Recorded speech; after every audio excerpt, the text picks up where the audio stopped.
Go check your box of aluminum foil.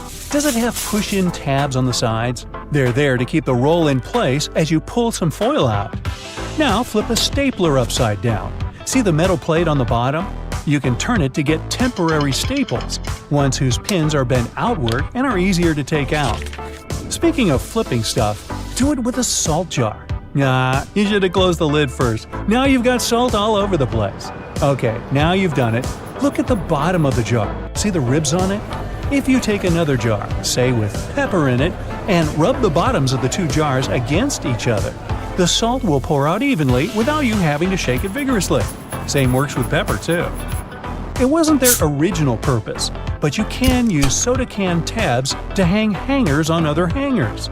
By the way, the hole in the tab is there to put straws through and keep them in place. Post-it notes are supposed to be peeled off from the side like you're turning the page in a book. Most of us tear them from the bottom, and that just creates a crease and makes the whole note less sticky. The hole in your spaghetti spoon helps you measure the perfect portion. It's just enough for one person. Multiply that by however many people you're serving. Or maybe you just like to pig out on pasta. Hey, I'm not judgmental. Does the audio jack in your headphones have 1, 2, or 3 stripes? 1 band means your headphones just play sound. 2 means stereo sound, and 3 mean the headphones also have a microphone. To prevent water from boiling over, just lay a wooden spoon across the rim of the pot. It only works for a little while though. If the spoon's surface gets heated up to boiling point, the bubbles will just foam up and around it. That's why metal spoons won't do. They heat up too quickly. Silica gel packets can absorb up to 50% of the humidity in a confined space, so use them around the house. Tape one to the lid of a container of dry goods, be it dog treats, breadcrumbs, cookies, you name it. Throw one in each of your dresser drawers. Just make sure they don't get accidentally eaten. Most people use bobby pins upside down. The zigzag part goes closer to your scalp. The texture keeps the hair and pin in place much better. Bubble wrap was originally created as wallpaper that would be easy to clean, but the decor idea didn't take off, so they found a new use for it. Now they help cushion items during shipping, and they pop so nicely, of course. Hey, just ask my dog. All crackers and some cookies have holes to make sure the final product has the right texture. These teeny tiny holes allow steam to escape, so your crackers and cookies wouldn't snap. If it weren't for these holes, also known as dockers, steam would build up inside the treat, and the final result might have been scrumptious, but it would have been rather oddly shaped. The scalloped edges on Ritz crackers are there so you can roll the cracker over your cheese so that you get the perfect size piece to sit on top. It works for softish cheese only. Don't try to cut some Parmesan like this. Cheesily speaking, you probably grate your cheese with a cutting board or a plate underneath the box grating. Try a more convenient method. Flip the box grater and lie it on the side. This way you get the finest shreds of cheese and it's mess-free. PVA glue doesn't stick inside the bottle because it contains long molecules, such as polymers and water. Once you squeeze the glue out, the water trapped inside evaporates, leaving only sticky polymers. Superglue doesn't stick inside the bottle because of a special chemical that hardens when it hits water vapor. So the glue doesn't stick because the container keeps water out. The bread goes stale just because it loses moisture. When you add water to the flour, it changes texture, and the starch molecules get pretty disorganized. Hey, I can relate. That's why bread is soft and fluffy when it's freshly made. But the more it cools down, the more water it loses. Starch molecules get their original crystallized state back. Also, recrystallization happens way faster in the fridge. The sole of your sneakers, and even the tires of your car, are just one huge molecule. It's because when rubber is vulcanized, all the molecules become connected through the sulfur, so they turn into one, but a really large molecule. Your jeans are blue on the outside and white on the inside because of a smart way to weave the fabric. The warp thread is dyed, while the weft thread has no color, it's just white. This way, manufacturers reduce the amount of dye needed for each piece of clothing. By the way, most jeans are blue because they were originally dyed with indigo dye with a rich blue tint. This dye was picked for the way it interacted with cotton. When the cotton is heated, most dyes just penetrate it, but indigo dye stays attached to the surface. As a result, each time people wash their jeans, the dye molecules escape the fabric, leaving a unique pattern on each garment. Today, manufacturers use synthetic indigo dye. Bananas have thick skin to keep insects away. However, it gets thinner as the fruit ripens. Once the banana is ripe, it starts getting water from its skin. Birds and animals can also tear the thin skin easily. Hey, smart move, Mother Nature. The public toilets tend to be U-shaped for hygienic reasons. This way, anyone who wants to use it is less likely to get in contact with ceramic, normally swarming with germs. The bottled water has an expiration date. However, the water itself doesn't go bad. The problem is about the bottle. The plastic starts releasing chemicals over time, so the water gets contaminated. You can't drink it anymore. Glass bottled water has an almost indefinite shelf life. Still, some criteria, as changes in room temperature, may lead to a slow increase of bacteria in water, so it might go bad too. If all else fails, try drinking it from the faucet. Who would have thought? Fresh water. In-flight food is way saltier and spicier than back on land. Airlines have to give an extra kick to all the dishes due to in-cabin conditions. The combination of dry air and changed pressure changes how we perceive taste. Also, the taste isn't only about taste buds. It's about 80% smell. But as odor receptors don't work the way they should because of dry cabin air, well, without some extra seasoning, the food would have been almost completely tasteless. And yes, I've been known to be completely tasteless myself. Veins appear blue because they're under our skin, and skin scatters more blue light than red. Also, the skin around the veins looks even redder than the veins, enhancing the contrast, and the veins appear even bluer. However, it's just an illusion. Our blood is always red. Trust me. Supermarket tomatoes look tremendous, but taste bland because, for the past 70 years, farmers have opted for fruits that ripen more evenly and look better and more pleasing to customers. Wild tomatoes are dark green and don't ripen evenly. Still, the tomatoes the farmers grow have a teeny tiny mutation in one gene. That's why they're evenly colored but can't produce chloroplast properly. It changes the whole photosynthesis process, leaving the evenly colored tomatoes with less sugar in their tissues. As a result, these tomatoes tend to taste like cardboard. The moral to the story appears to be, go get some ugly tomatoes, or tomatoes. The space below a cup of noodles is there to protect the noodles during transport. This technique is called a middle suspension. This way, they're protected better in their styrofoam cup, and it also helps those noodles soften more evenly and quickly. Now, chewing gum wasn't invented for keeping your breath fresh. It was supposed to be a replacement for rubber. But the rubber experiment failed, giving opportunity to a modern version of chewing gum. Sandwiches have all their filling in between two slices of bread to keep the hands clean. Well, at least it was so when the first sandwich was invented. Some centuries ago, I wasn't around then, the 4th Earl of Sandwich, John Montagu, asked his chef to cook him something yummy he could eat without interrupting his long binge. The chef, I think he was named Pastrami or something, wrapped meat and all the other ingredients in the bread to make the dish grease-proof. And finally, all the ingredients in margherita pizza stand for one of the colors in the Italian flag.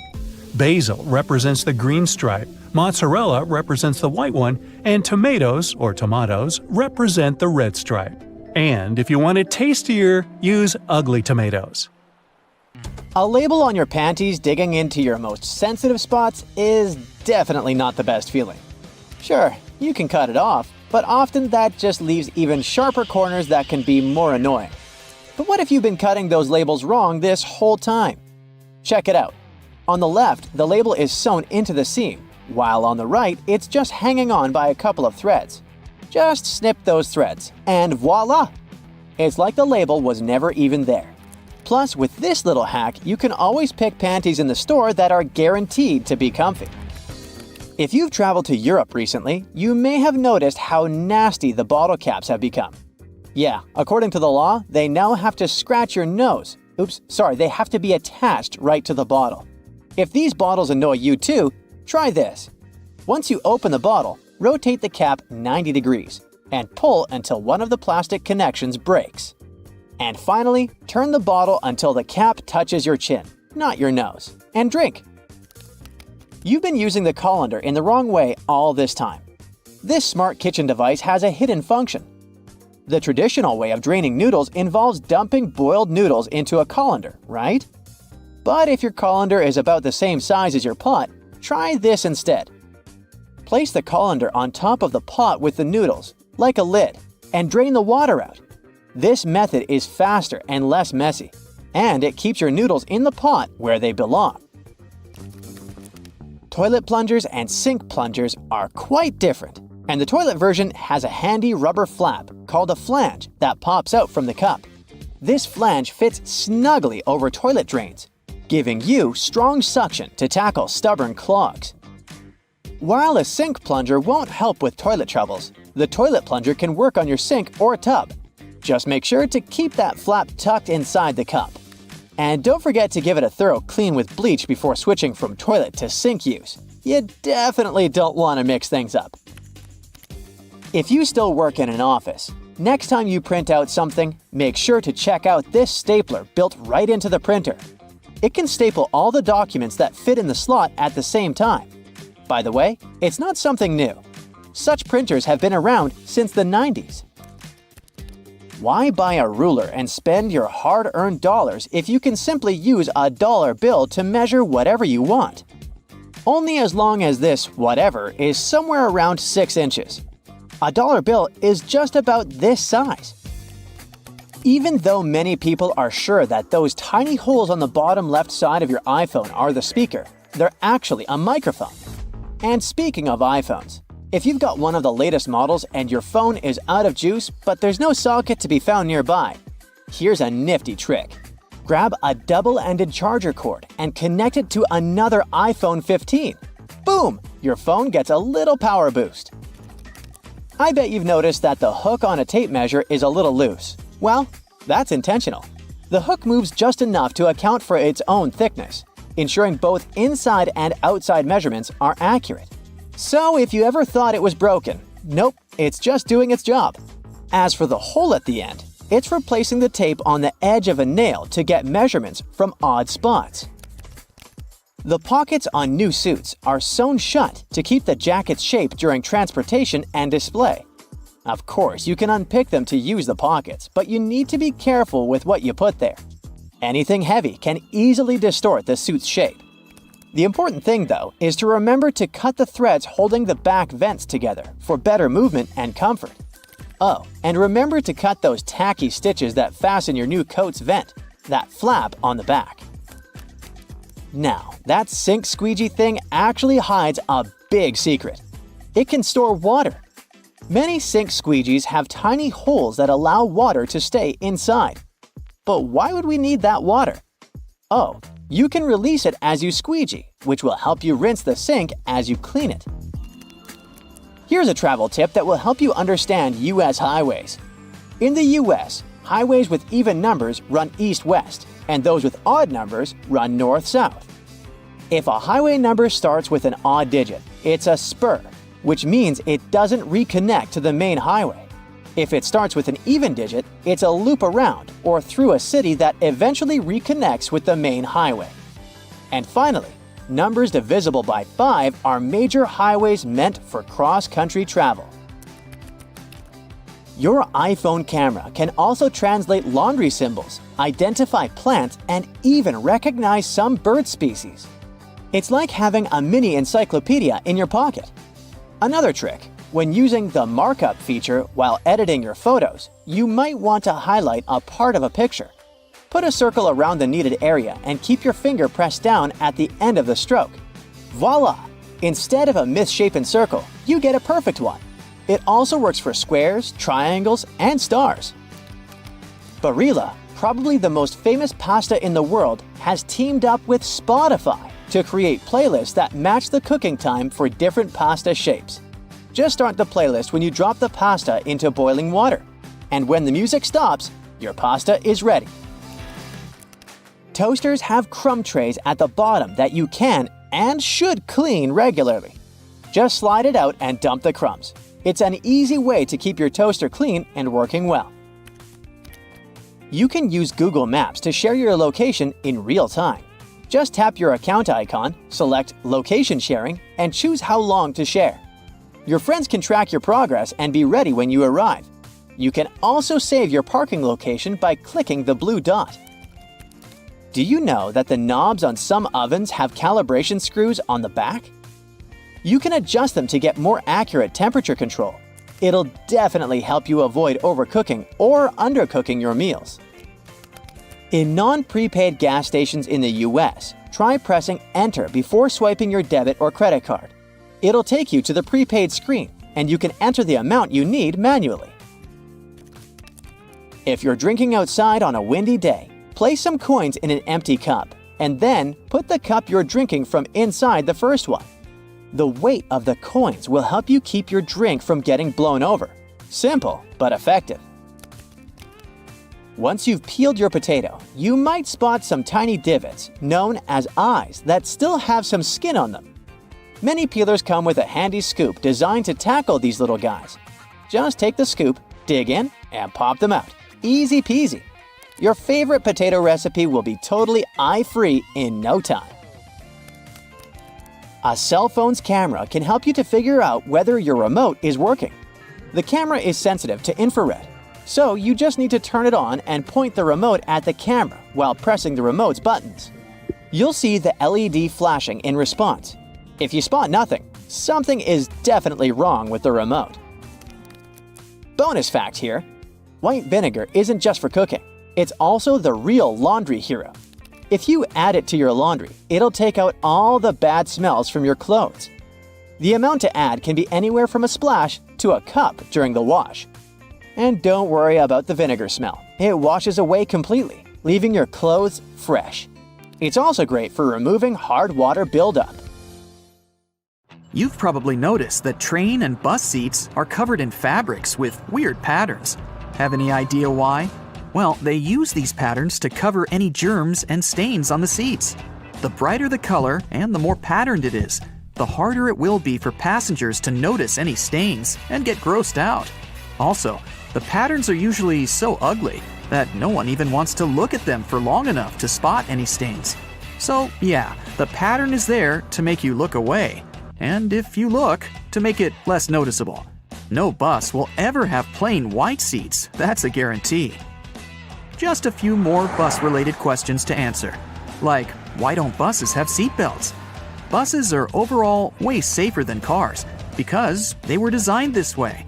The idea behind this is called compartmentalization, meaning that the seats have high backs that absorb energy. The seats are also placed close to one another, so there's less space to move in case of an impact. Also, on a bus, the passengers sit pretty high off the ground, and in case of a collision, the force is absorbed by the bus's deck and not by the people inside.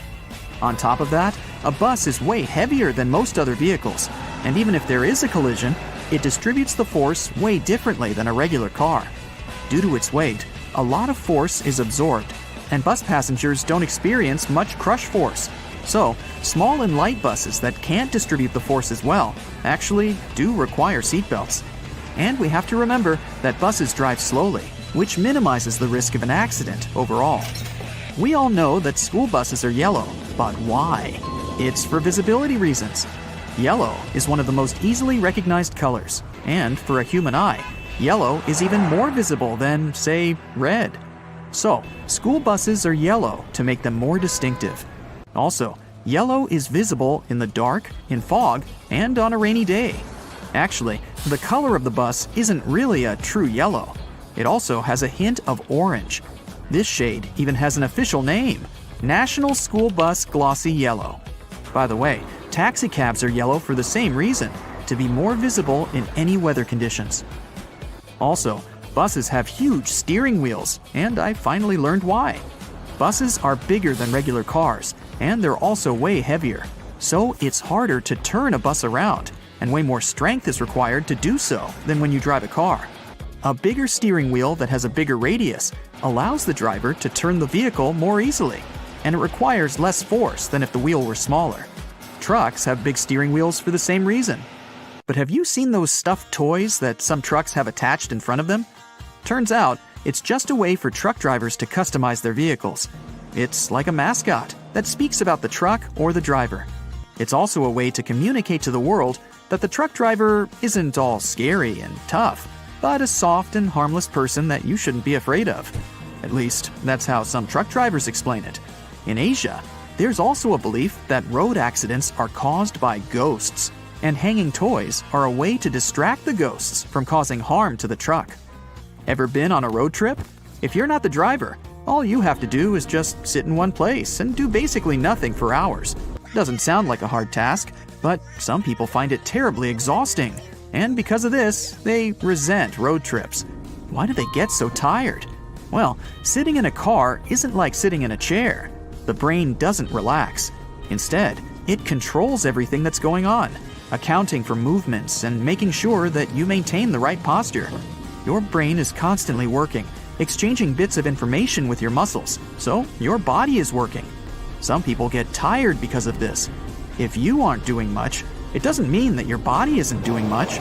Train rides are way more tolerable because trains don't stop or change speeds as often as cars do, so the body is more relaxed, and train trips are way more tolerable for people who aren't fans of road trips. Another mystery is why it's way harder to stand still in the same spot for 30 minutes in comparison to, for example, walking for 30 minutes. Again, it sounds like you're not doing anything when you're standing, so why is it so tiring? Well, standing is a pretty hard task for your body. When standing, the muscles in your legs work very hard to support the mass of your whole body. If you're standing, there are not many muscles working, and only a few of them have to do all the work. When walking, there are more muscles working at the same time, so it's easier. Also, when standing, both of your legs are working without stopping. But when walking, each of them gets a tiny break each time you step using the other leg. Why is it that the same book can have different covers? There are several reasons for this. First, the cover may vary because of the target audience. An edition of a book that is being marketed to older people is usually different from the edition aimed at younger people, with the one for younger people usually being brighter and cuter. The cover can also depend on the country the book is being sold in, trying to attract as many buyers as possible based on the tastes of the population. Next, books vary from edition to edition. At first, a book is printed in hardcover in small quantities to see how it'll do on the market. If the book is a relative success, there is another edition printed, often in trade paperback. The design of the cover is usually updated with every edition. Also, if a book has a movie based on it, there is usually another edition that follows. This edition will take advantage of the movie and use a movie scene as the cover, making it recognizable for people who saw and liked the movie, and encouraging them to buy a copy of the book. Most books are printed on yellowish paper, and few have plain white pages. But why is that? Unless it's a mass-market paperback edition with paper that's the same quality as a newspaper, meaning bad. It's done with good quality paper. Don't let the yellow hue confuse you. It's usually called cream, and it's a preference for any book because it's less tiring on the reader's eyes. The plain white paper is bleached, and it reflects a lot of light, so it can be exhausting to read for a long time. So, that yellowish paper is the best paper, and publishers regularly use it. Another thing about books is those blank pages they often have at the very end. Their number depends on the number of pages in the book. The thing is that books are printed in signature. A signature is a group of pages that printers fold together and cut to make a book. A signature can have a different number of book pages, with the minimum being 4, and then with other numbers divisible by 4. So, a book that is 300 pages long in total will fit in perfectly, and there will be no blank pages left. But if a book needs 303 pages, it'll need an additional signature, and the extra pages will remain blank, often marked with the word notes or with the message, "This page is intentionally left blank," to let the reader know that there's no important information missing. Ever wondered why most doctors have sloppy handwriting? No, there's no class in medical colleges on bad handwriting. The reason why it's so common is that doctors are always in a rush, and they write as fast as possible to keep their momentum, so there's no time to care about writing nicely. Also, Keep in mind that you're not the only person who they write a prescription for over the course of a day. Doctors do a lot of paperwork, working for 10 hours straight, and they're just too tired most of the time to give you a properly written note. Have you noticed that most songs, in general, last somewhere between 3 and 4 minutes? Well, originally, songs were being played on a phonograph record player from a vinyl record, which was spinning at 78 revolutions per minute. So, the size of the vinyl record basically determined the length of the song. There were two basic record sizes, a 10-inch one, which had room for about 3 minutes of playtime, and a 12-inch, which could fit a 4-minute song.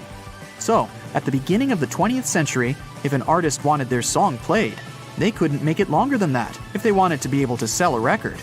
Times have changed, but still, most songs are about 3 to 4 minutes long. The initial reason for sticking to this pattern was also because of radio. If a song was too long, it would either get cut in half or some parts would be left off to make it fit into the 3 to 5 minute radio standard. If an artist wanted the song on the radio, and if they wanted to earn money from it, they'd do their best to make a song that fits the standard, so that the whole piece could be played without alterations. Today, even if there are longer songs, a 3 to 4 minute song is now a tradition that artists typically stick to. Fitness trackers and fancy smartwatches are fine for monitoring your heart rate and even the miles you cover on a run. They're not so good at measuring the number of calories you burn, though. A 2017 study from the Stanford University School of Medicine showed that fitness trackers and smartwatches have error margins of less than 5% when it comes to measuring heart rates. That's pretty good, so you can be confident in whatever reading you're getting. The problem is with the devices measuring energy expenditure accurately or calendars burned. Even the best was off by an average of 27%. The worst was off by a crazy 93%. That means they're very unreliable and shouldn't be trusted. Fitness trackers don't work well for measuring calories because we all have different heights, weights, diets, and many other things. That means we all burn calories at completely different rates. The trackers are often programmed with a preset average height and weight. So, if you're going to use one, take it with a grain of salt, unless you're trying to reduce your sodium intake. Sunscreens have only one job to do, and that's protecting us from the harmful ultraviolet rays. In 2017, though, a study found that many popular brands failed to protect at all, with only 1 in 4 working. Most sunscreens didn't protect users from ultraviolet A and B rays at all. Some manufacturers also claimed that these products had an SPF of over 50, which sounds very high quality, but the actual SPF was much lower than that. The misleading labeling means we aren't as protected as we think when we're at the beach. So when you're out shopping for sunscreen, make sure you look at the ingredients and apply more than you think you should. Ooh, sports drinks, an essential item for anyone working out. These bright-colored drinks are filled with electrolytes that will increase your performance and rehydrate you fast. The problem is, we're not all athletes, so most people would be better if they just drink water instead. Sports drinks are made up of water with some minerals and lots of sugar, coloring, and flavor. Those minerals are electrolytes, which can help our bodies go longer. Your exercise habits, the duration, and the intensity of your training all come into whether you really need that extra boost. While sports drinks can benefit athletes engaged in long or intense training, they're not really necessary for most gym goers. Sports drinks are probably pointless if you're only doing light to moderate exercise, like walking or jogging, over a short period of time. After using a toaster for most of your life, most people still haven't figured out how to get a perfect heat setting. It turns out that burnt toast is probably just down to a simple misconception. Those numbers on your toaster aren't heat levels at all. They're actually minutes. The dial is basically just a timer. That means all you need to do is look up how long it takes to toast certain things, and you'll never ruin your breakfast again. Hey, I like burnt toast. I'm used to it. Most of us rely on wireless technology to carry out normal everyday tasks. It can be very frustrating when technology stops working and interrupts your day. In fact, the only thing more frustrating might be not knowing why it isn't working. The worst culprit here is your cell phone. It'll often show really great reception, but somehow can't make a phone call. The bars on a cell phone actually don't mean anything. The way they receive the signal differs a lot between different makes and models of phone. There's even a big difference between what the bars mean from one phone to another. Meanwhile, watching a progress bar showing the percentage of time left to complete a download on our phones or PC can be tedious. Sometimes they just seem to be stuck doing nothing. Bad news, they don't really work. At least not in the way we think. The system updates the progress bar when certain milestones are reached. A progress bar at 50% doesn't mean half the file has been downloaded. Almost all the files could have been downloaded. The point of them is to give you something visual to look at. Progress bars aren't accurate because downloads and transfers have too many variables beyond the system's control. Internet speeds and network availability are the coordinators of how quickly a download will complete, while your computer's hard drive determines how fast things process and information gets put in the right files. It's probably best to make a coffee or set things up to download while you're in bed, instead of constantly checking up on an incorrect progress bar. Elsewhere, stopping at a crosswalk and pressing the button hoping the walk signal will come up might just be a waste of your time. It turns out that all that button pushing could be for nothing. Some crosswalk buttons need to be pressed, but others don't do anything at all. The crossing symbol will just light up whenever it wants to. Some crosswalks even switch between needing and not needing a button press, depending on the time of day. That said, it can be difficult for all of us pedestrians to determine whether a crosswalk button works or not. When in doubt, just push the button anyway. You don't want to stand around waiting for no reason. With more people going into the water and sharks, well, living in the water, the fear of bumping into a not-so-friendly shark is ever increasing. This shared water space has pushed many companies to try to create shark repellents. This sounds like a good idea that should help keep both people and sharks more safe. Companies have tried everything: sprays, wetsuits, magnets, wax, and even electronic devices to repel the scary fish. The bad news is none of these products are confirmed to actually work. One in particular makes the sound of an orca. Sharks aren't too fond of being in the same area as them, but does pretending you're an orca stop a shark from biting you? If you feel safer using them, then go right ahead. But if you're looking for a shark deterrent that's 100% effective, it's just not available. Psst, here's what actually works. Stay out of the water. Rushing into an elevator and repeatedly pushing the closed door button in the US is basically a huge waste of time unless you've got the special trick. In 1990, the US passed a Disabilities Act for elevators, which meant that elevators had to ensure that someone with a disability had time to get inside one. If you're on crutches, use a cane, or travel in a wheelchair, you don't have to worry about someone accidentally closing the elevator doors before you've had a chance to pass through them. There's one important loophole to this. If you're an emergency or maintenance worker, you'll have access to keys and codes that make that button operational. This is just another example of a placebo button you're invited to push, just to make you feel like you've done something. That impatient finger poking isn't doing anything. Getting a bit warm or cold in the office? Better adjust that thermostat. Unfortunately, in the vast majority of office buildings, the system controls are kept inside air ducts, not on the wall. Technicians install dummy thermostats to give workers the illusion that they're dramatically changing the air conditioning or heat. Some are set to change 1 or 2 degrees, but they're often not connected to anything at all. Dummy thermostats came about around the 1960s. As heating prices rose, building leases often required employers to stay within specific temperatures. Faced with this problem, fake thermostats became the new rage for businesses. They offer people some feeling of control while keeping the temperature in the right range. Now, ever come across some premium PC cleaning software that promises to clean your PC and make it go as fast as when you purchased it? Yeah! These third-party PC cleaners are often made to seem like they really work, but they usually don't do much of anything at all. They'll detect non-problems and list them as problems. The worst example of this is when they list browser cookies and temporary files as having an effect on the computer's speed, when they don't. It's better to stick to the operating system's built-in cleaner. It'll work fine if you ever need to clean your computer and save you having to splash out on one that does pretty much the same thing. Well, that's all I got. Time to burn some toast. If you've ever gotten bored while waiting in a car, like I have, you might have played around with a headrest. Yep, you can pull them off, and they'll come right off relatively easily. It seems useless at first, but that's something you'll want to do if you're ever trapped in a car and need to break a window to get out, like I do. Even a box of aluminum foil has its secret. On the side of the box, you can see a small tab you can push in. So simple, but that's what actually holds the roll of foil in place. This tab makes it way easier to unroll a sheet and tear it off without any frustration. Ever wondered why gripping a certain tool, handle, or even a pen kind of feels more secure when it's coated with a rubbery material?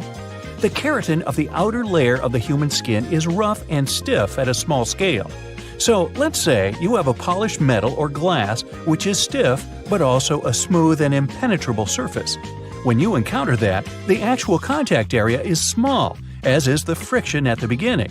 Your sweat pores secrete moisture, which is why the keratin gets hydrated and becomes softer. Because of that, it requires many seconds for the contact area to increase to the same value it reaches almost right away with some soft materials like rubber. This mechanism might be used by our tactile senses when we want to identify materials. Now, the pom-poms on beanies and other hats have their purpose, and it's not just to look cute and fluffy. Well, at least they did have a purpose. One of the theories says French sailors used to wear hats with pom-poms so they wouldn't hurt their heads on the ship when the weather got rough. Yup, the ceilings of the ship were really low. When the waves were too big, bang, you could easily hit your head on the ceiling. So the pom-poms came in handy. Now they're just a cute addition to our winter caps. That mysterious drawer under the oven, the one where you keep all your kitchen gear you just don't know where else to put? Well, you used it well in that case, but the drawer was originally designed for keeping your meals warm, at least until you're ready to serve them. And that space under your lower cabinets that protrudes slightly and can't be lifted, this area is also called a toe kick. It's the reason why you can stand closer to the counter while cooking. Also, the doors of the cabinets are off the ground, so they'll swing over your toes. The cabinet under the sink isn't for storage either. Maybe that's where you keep your cleaning products, but its real purpose is to give you access if your sinks leak and you need to do some plumbing work. That weird little hole at the top of a lollipop stick you can see after finishing a candy is not a whistle. It has something to do with the manufacturing process. When pouring hot molten caramel into a mold, some of it will seep into this mysterious hole and harden. This way, the candy will stay on the stick and won't fall off. Keyboard letters aren't just randomly arranged the way they are. The first keyboard ever made belonged to the typewriter. Typists eventually got so good at their job, they started typing too quickly. So the key arms would get cross-wired at some point and stuck. That's why manufacturers had to make the order of keys more random to intentionally slow down typists so they could keep the machine running. Do you like to let those brushes on the side of the escalators in malls polish your shoes? Believe it or not, that's not their main gig. The bristles are there for safety. People used to get their bags and clothes stuck in those escalators when they would stand too close to the sides. These nylon bristles kind of play with people's minds, and they keep their feet away from the escalator skirt panels and avoid accidents. Most people assume bobby pins have curves for fashion, which is why they mostly place it in their hair with the wavy side up. But those little waves are actually there to catch the underlying bulk of hair and grip the pin into place. So the wavy side should go down. You've probably noticed measuring tapes mostly come with a metal stub that ends with a small slot. If your hands are full of stuff, simply hang the slot on a nail for measurement. If you take a closer look, you'll see the stub is a little bit serrated on one side. This means you can use it to mark the points, so you don't even need a pencil. If you spend a lot of time in planes, you've probably noticed that little hole located at the bottom of the window. Nothing to be nervous about. It's what keeps us safe while flying high. It's something called a bleed hole. You can see right there in the middle of the pane of the 3 window panes that actually protect passengers from the outside pressure. This hole may be tiny, but it takes all that pressure off the outer one. The hole also gradually exposes it to cabin pressure, which helps with fixing pressure imbalances on the windows, if there are any. There's a number 57 staring at you from the middle of the Heinz ketchup bottle forever. According to the company, only 11% of people are aware the number really has nothing to do with the product label. It's actually a sweet spot where you can tap to get the sauce onto the plate. So, next time you want some ketchup, there's no need to bang the bottom off. Just hit this spot. Grooves on the bottom of cups are there to make cleaning them in the dishwasher more convenient. When you place your cups upside down, these grooves will allow the water to flow rather than stagnate. This way, the water won't spill onto your feet when you take the cups out. The grooves are there to allow cool air to flow beneath the cup too. They also keep cups from cracking when they heat up after you pour hot beverages in. You probably noticed that little dot next to the camera on an iPhone and probably thought it was a flash. Nope, not a flash, but a microphone in charge of catching sounds when you're using the back camera. Next time you're looking for a quick bite and decide for fries at McDonald's, check that bendable flap near the top of the box. Some like to bend it towards the fries. That way you can cover your fries up and keep them warm. But if you're not that patient, you can flip the flap backward and basically turn it into a makeshift plate for your fries. Just bend it down firmly enough. You don't want it to spring back up and spread the sauce all over you. Take it from me, it's messy. In the 1970s, people didn't want toothpaste just to keep their mouths healthy, but also to freshen their breath. Aquafresh decided to answer that call, so they added a blue stripe to their product. Since consumers started paying more attention to their teeth and gums, the company added a third red stripe to their paste. The paste now has 3 functions: freshening, cleaning, and plaque control. And yes, solid white toothpaste can offer the same benefits, but brands continue to add stripes to their paste anyway. Speaking of toothpaste, do you know those colors on the bottom of tubes? The colors don't mean anything in particular. They're there to help in the manufacturing by telling light sensors where the end of the tube is. Thanks to it, the machine can cut and seal the tube properly. Hand sanitizers are commonplace nowadays, and you can apply them in many other ways besides just cleaning your hands. It also works great when you want to remove stains from your clothes. Sanitizer breaks up oily, greasy spillages and does a great job as a degreaser. You can even use it as a deodorant if you get caught out on a hot day. After a bad day at work, you decide to hide yourself from the rest of the world. You turn off your phone and your laptop and lock yourself inside the bathroom. You jump out of your meditation when you hear a beeping sound. It's your toothbrush saying, "Data transfer completed." Your robot vacuum knocks at the door. Looks like it must be after you. Robot vacuums make a map of your home to get around and plan cleaning better. They can share this map with other gadgets via Wi-Fi and store them in the cloud. When advertisers get access to those maps, they can get an idea of your home size, your income level, and lifestyle to send the right ads your way. Vacuums don't have microphones, but their navigation systems can be repurposed to listen to your conversations. They map the room with a laser beam directed at objects. Sound waves affect that light. If you collect that data, you can convert it back into sound waves and identify what someone said. Headphones and microphones are based on the same idea. Headphones turn electrical signals into sound, and microphones turn sound into electrical signals. If you plug your headphones into the microphone jack, they'll work as a microphone.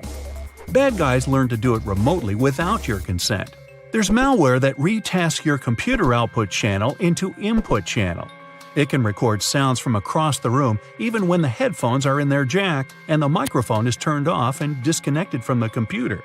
Then it compresses the audio and sends it over the internet. There are computer mice that look like regular ones but have microphones and a built-in SIM card in them. The mics are so powerful they can even record whisper and broadcast that audio in real time. To activate it, you have to call the SIM card number and it goes on silently. To deactivate it, you can send an SMS to the same number. Some employers confirmed eavesdropping on their staff using that technology. A smart toothbrush remembers every move you made with it and shares it with you when you're done brushing. It also connects to your iPhone or Android using an app and sends data on your brushing habits to your dentist. They can watch over your brushing process and give you tips on how to take better care of your teeth. Smartwatches, fitness trackers, and other smart wearables monitor your health and can determine if you're walking, running, or driving with their built-in sensors. If third parties get control over that data, they can also monitor your hand movements as you unlock your phone, enter your PIN code at the ATM, or your password at the computer. The gadgets are smart enough to accurately guess all that secret data most of the time. They can also find out the email address you used when you registered with the app to identify who you are. Pacemakers and other health devices send patient data over the internet. In theory, criminals could obtain it during transfer and change it to look like the patient needs hospital treatment. That would make them leave their home, and bad guys could take advantage of the situation. Smart toys that have cameras and microphones in them can record videos and sounds and send them to the toy maker. To keep prices on smart toys lower, they don't add expensive security mechanisms to protect that data. If cybercriminals get a hold of it, they can steal pictures, videos, or audio, and even identify GPS coordinates of the house. LED lights equipped with sensors and connected to video cameras can watch over and listen to conversations over a large distance. This technology was used at one large airport for security and comfort reasons. Cybercriminals went further and learned to use ordinary light bulbs for eavesdropping on conversations. To do it, they need a clean line of sight between a powerful telescope and the bulb of the right thickness. It won't work if you have drapes on your window. When you're talking or listening to music, there are changes in air pressure on the surface of the bulb and it's shaking a bit. A special converter can turn data on the sounds from electrical to digital. Internet-connected thermostats can be operated remotely, and that made them desirable for cybercriminals. They once got access to millions of debit and credit cards data through a large retailer's heating and cooling system. Other bad guys found a way to remotely lock smart thermostats controls and demanded ransom to unlock them. Smart fridges can tell you when it's time to buy milk as they track your food preferences and have great connectivity. Smart dishwashers, coffee machines, washers, and dryers are also collecting and transmitting your data, even at moments you don't think they're doing it. Criminals can make use of that data to find out a lot about your schedule and guess when you aren't at home. Your voice assistant makes your life easier, but it must listen to you 24/7 to make that possible. They never record anything you say before you activate them with your voice. Everything that follows is stored in the cloud and can be of use for different companies. They can learn what music you like to listen to, what news stories interest you the most, and where you make your reservations. Some companies hire human reviewers to listen to commands to see if voice recognition works well and improve its accuracy. Xbox admitted they also hired people to listen to users' audio to improve voice command features. The problem is that it made some recordings by mistake and strangers were listening to personal chats. Home security cameras can take videos, pictures, and audio recording and upload them to the cloud without you even knowing. Manufacturers say it's done to improve object recognition. You can get access to that camera footage remotely using an app. There are programs that can guess a CCTV password and forward the video stream to a third-party computer. They can also get control over the camera and disable any signs of monitoring, like red light, so it seems inactive. Almost every car has an event data recorder that tracks information on its location, average speed, road condition, and even your preferred route. Your computer on wheels constantly streams that data to its manufacturer. They use it to try to prevent accidents and make other improvements. It's not clear who owns all that car-related information, so in theory, it could end up at a third party. Smart TVs run an operating system just like computers and also have a file system, cameras for video face recognition, and a microphone. They are always connected to the internet, and if cyber criminals get access to a TV, that can change certain settings and record audio even when the TV is off.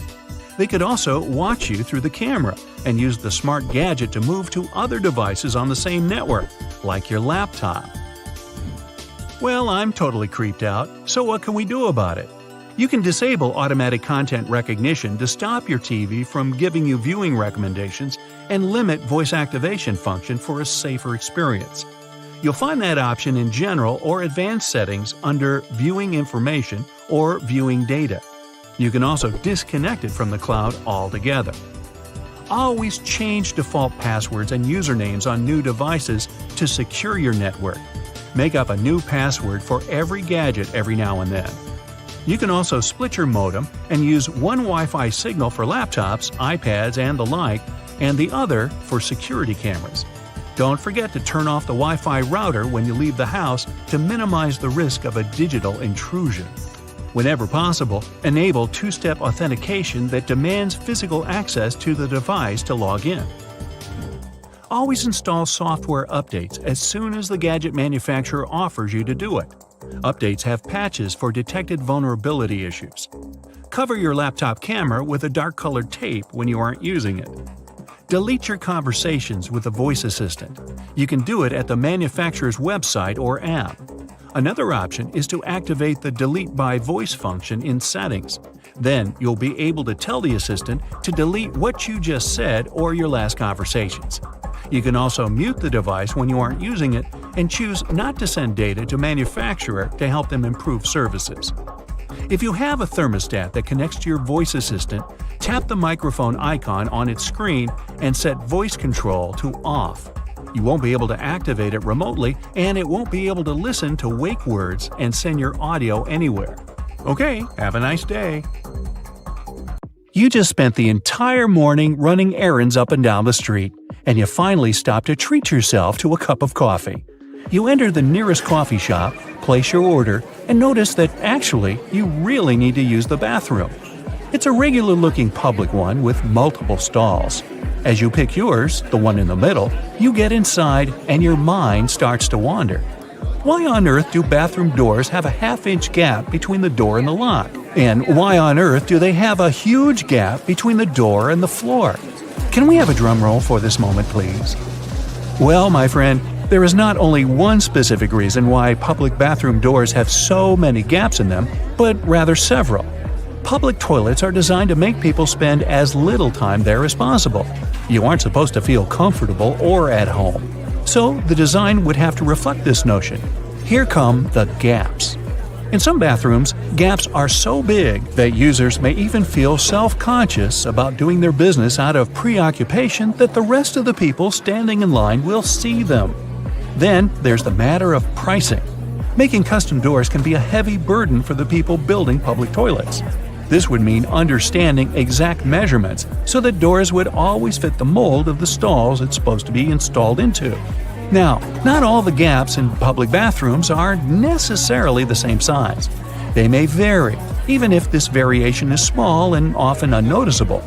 So, these gaps actually help to reduce the margins of errors and to turn production more cost-effective for the people financing them. In case a door comes wider or more narrow than it should, the gap regulates the differences and allows for their installation anyway. There is also the case of air circulation. The last thing you want to do in a public bathroom is to trap odors. So you need a little space under and between the doors to allow the air to flow. Finally, the gaps are a big safety measure. It can always allow for people on the outside to see if someone inside a stall isn't feeling too okay and maybe needs some help.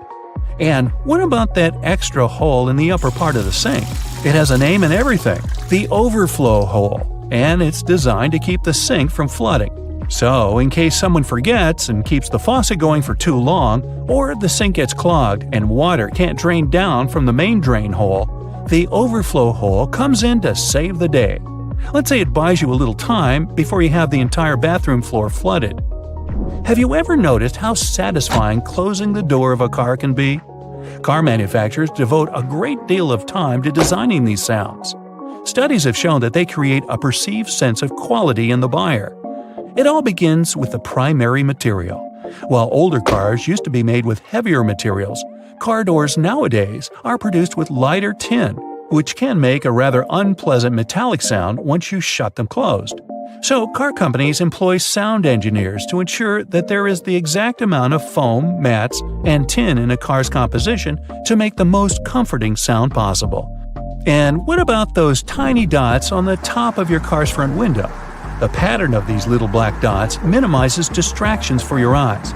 This black part, also known as frit, normally gets warmer than the clear parts, which prevents the windshield from deforming.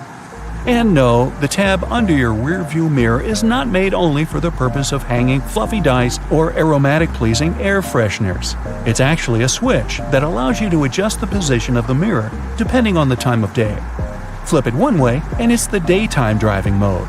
Flip the other, and you're ready to drive safely during nighttime as it tones down the glare coming from headlights of the cars behind you. Next time you head out to the supermarket, make sure to keep this in mind.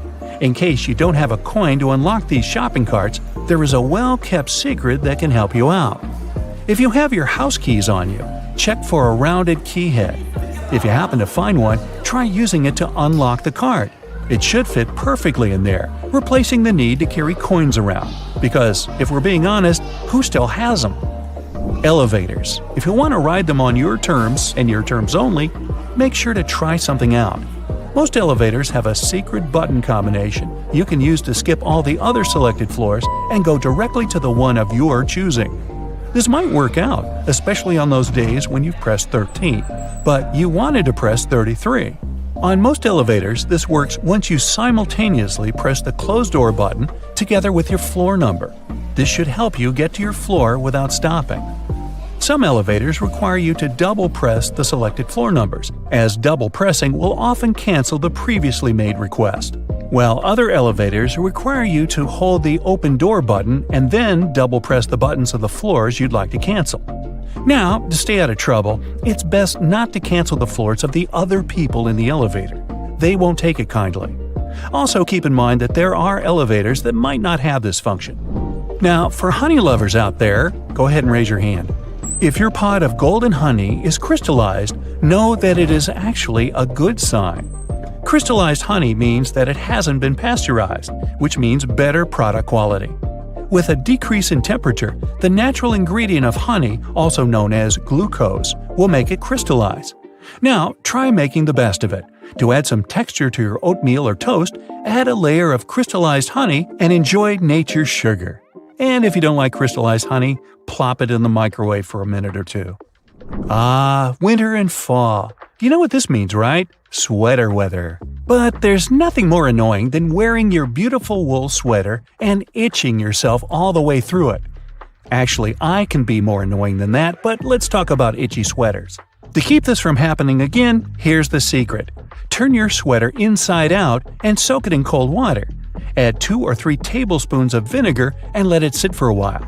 Then, drain the water. Now, while the sweater is still wet, massage a generous amount of hair conditioner into the fibers of the wool. After letting it soak in the hair conditioner for about 30 minutes, gently press the excess water out of the wool and leave it to dry flat on a towel. There you go! No more itchy sweater. Any fast food restaurant you go to will hand out small paper cups for customers to fill with their ketchup, mustard, or barbecue sauce.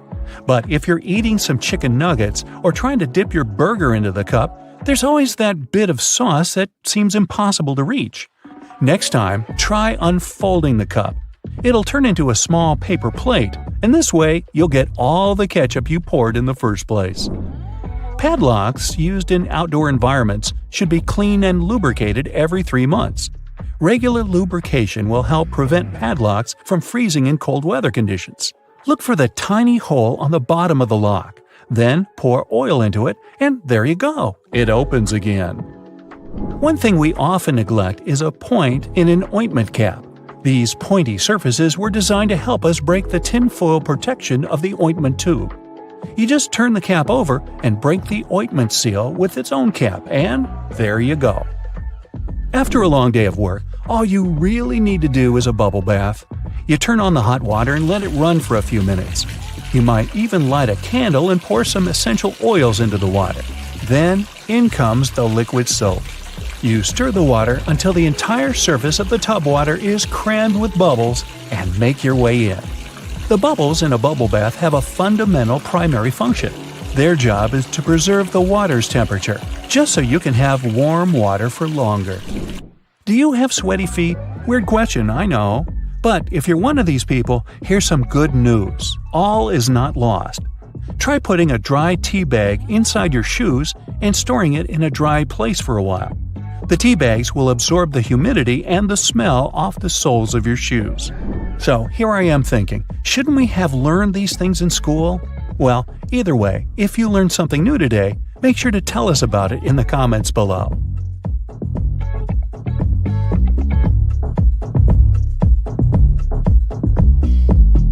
Over 40 billion Oreos are made every single year. It's the world's most popular manufactured cookie.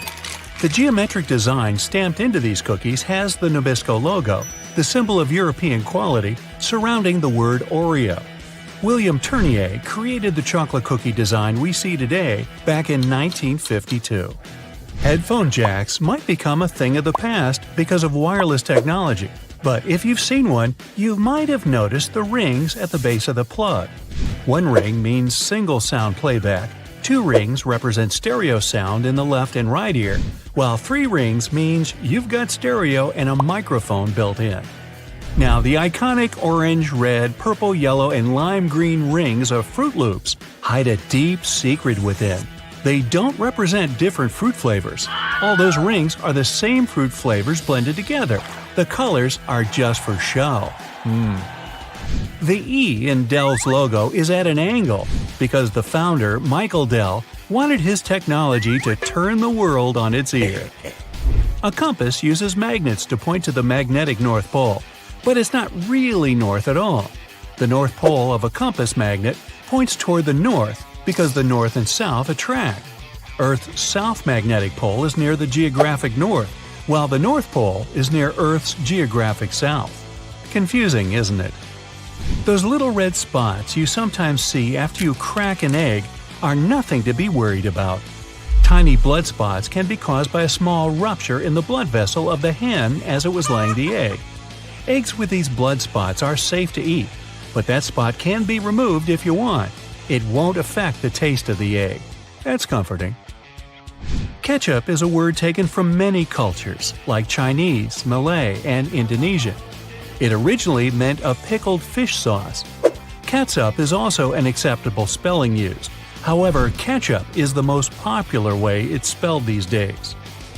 Airbnb's logo isn't a bent paperclip as it may seem to be. Bello, as it's called for belonging, means more than that. There's a person's head, the location symbol, and a heart for love. All joined together, they make Airbnb's iconic A and symbol of togetherness. E120 or Natural Red 4 food coloring, aka carmine, is made from tiny beetles. It's been used to color anything from cakes to candy to even drinks. That shine on candy also comes from bugs. This time it's the Indian female lac bug. The beetle leaves behind a substance that is scraped from the trees to be formed into dry shellac that gives that glossy look. The Mozilla Firefox logo isn't a fox at all surrounding the planet. It's a red panda instead. The name Firefox is the English translation of its Chinese name. Those maintenance covers in the street are around for safety reasons. In past civilizations, like ancient Rome, manholes, that's what they were called back then, were square-shaped slabs of stone. Unfortunately, these were prone to accidents. If they weren't placed properly, a square cover could slip through the square hole diagonally. Ow! Placing a round cover eliminated this problem. A circle cover won't slip inside because there are no angles. A tomato isn't technically a vegetable, but a fruit. Banana trees aren't related to palm trees or trees at all. They're herbs. Banana is considered an herb because it never builds a woody trunk the way a tree does. Instead, it forms a succulent stalk, like lemongrass or its cousin ginger. You can call them berries as well. The Golden Gate Bridge color wasn't meant to be the orangey red that it is today. The bridge's original color was suggested to be many other colors, such as black with yellow stripes or even candy cane to make it visible for passing ships and aircraft, especially in the frequent San Francisco fog. But when the steel arrived covered in an orange primer to protect it from rust, the architect preferred the international orange color, and it stuck. Those legs on the back of keyboards aren't an ergonomic design to help your wrists sit better. Using the legs out for too long can tire and hurt your wrists, plus slowing your typing down. The hinge legs are just there to help you see the letters and numbers better if you don't know how to touch type. The color of a chili pepper reveals nothing about its taste or heat. The smaller a chili is, the hotter it'll usually be. The heat doesn't come from the seeds, as believed, but the white membranes that hold them. Hidden within the Toblerone logo of the mountain is the image of a bear standing on its hind legs, about to eat that yodeler over there. No, not really. This is because bears are a big part of Bern, one of the biggest cities in Switzerland, where the founder created the triangle chocolate treat. Toblerone is also a play on the founder's family name, Tobler, and the Italian word Torrone for honey and almond nougat. The space below a cup of noodles is there to protect the noodles during transport. This technique is called a middle suspension. Not only are they protected better in their styrofoam cup, but it also helps those noodles soften more evenly and quickly. Now, even though you might have thought that the hole in the barrel of a ballpoint pen had no purpose, it does. It's called a venting system, which helps the ink flow more smoothly. This way, an even amount of air pressure is created inside and outside the pen, allowing the ink to flow into the point easily. One of the most recognized logos in the cycling world has a hidden item in its famous logo. Inside the Tour de France name, a cyclist hides in the O, U, and R. Those metal brackets on the top of the nozzles in gas stations have a unique design put into place in case of accidents. If a dodo accidentally forgets the nozzle is still inside the gas tank and starts driving away, the magnetic brackets separate without damaging any part of the gas pump. Wendy's logo is designed off of the daughter of creator Dave Thomas. It's also named after her nickname, but there is more to the logo than that. Wendy's collar spells out the word mom. While unintentional, it became something to mean a homey feel more than any other restaurant out there. Finding the right lane to be in while driving for your exit can sometimes be confusing, especially in a foreign country. Pay attention to the side of the road that exit signs are located. It'll be the lane you need to be in. Some toothpaste has a little seal on them that needs to be removed before you can use them. Instead of peeling back the foil layer, the toothpaste lid has a little spike on the top just for this reason. Tostitos have a secret symbol hidden right in the middle of their name. The two T's in the middle of the logo resemble two people enjoying Tostitos over a bowl of salsa. The salsa bowl is in red and forms the dot in the eye. One of the most recognizable figures in the world, the Statue of Liberty, for 16 years functioned as a fully operational lighthouse. However, the light was barely visible even from Manhattan. In 1901, it was eventually decommissioned as a lighthouse. Tourists could even visit the torch for a stunning view of the city. But an accident damaged the Statue of Liberty's torch in 1916, and it's been closed to the public ever since. The Do Not Remove Under Penalty of Law tag on mattresses isn't put there for the consumer or void your warranty either if you do remove them. In the 1900s, manufacturers used to create the filling with basically anything: animal hair, old hospital beds, or clothing. It didn't matter at the time. Strict laws created the tags to stop recycled materials from being used and sold as new. Good thing. Toyota's symbol is more than just some random rings combined. The three overlapping ovals symbolize the merge of the hearts of consumers and Toyota together. A California sushi roll is made of seaweed, rice, cucumber, avocado, and crab meat. But it's not crab meat at all. Surimi is an imitation crab meat. It's made of white fish blended with sugar instead of crustaceans. The fish mixture is then heated and pressed into shape. The logo for Beats is just a lowercase b inside of a red circle. The circle represents a human head, with the b being the headphones in their shape. All those little black dots around the edges of car windows are called frits.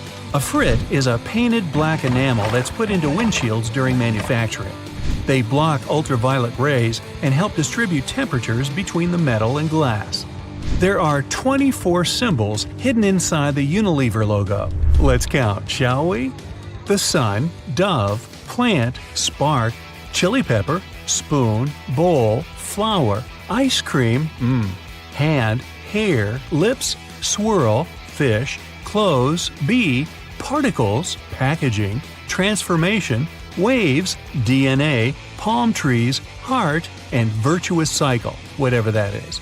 These represent everything that the company believes in and produces. DNA. Bobby pins are designed so that the zigzag part goes onto your scalp, not the flat part.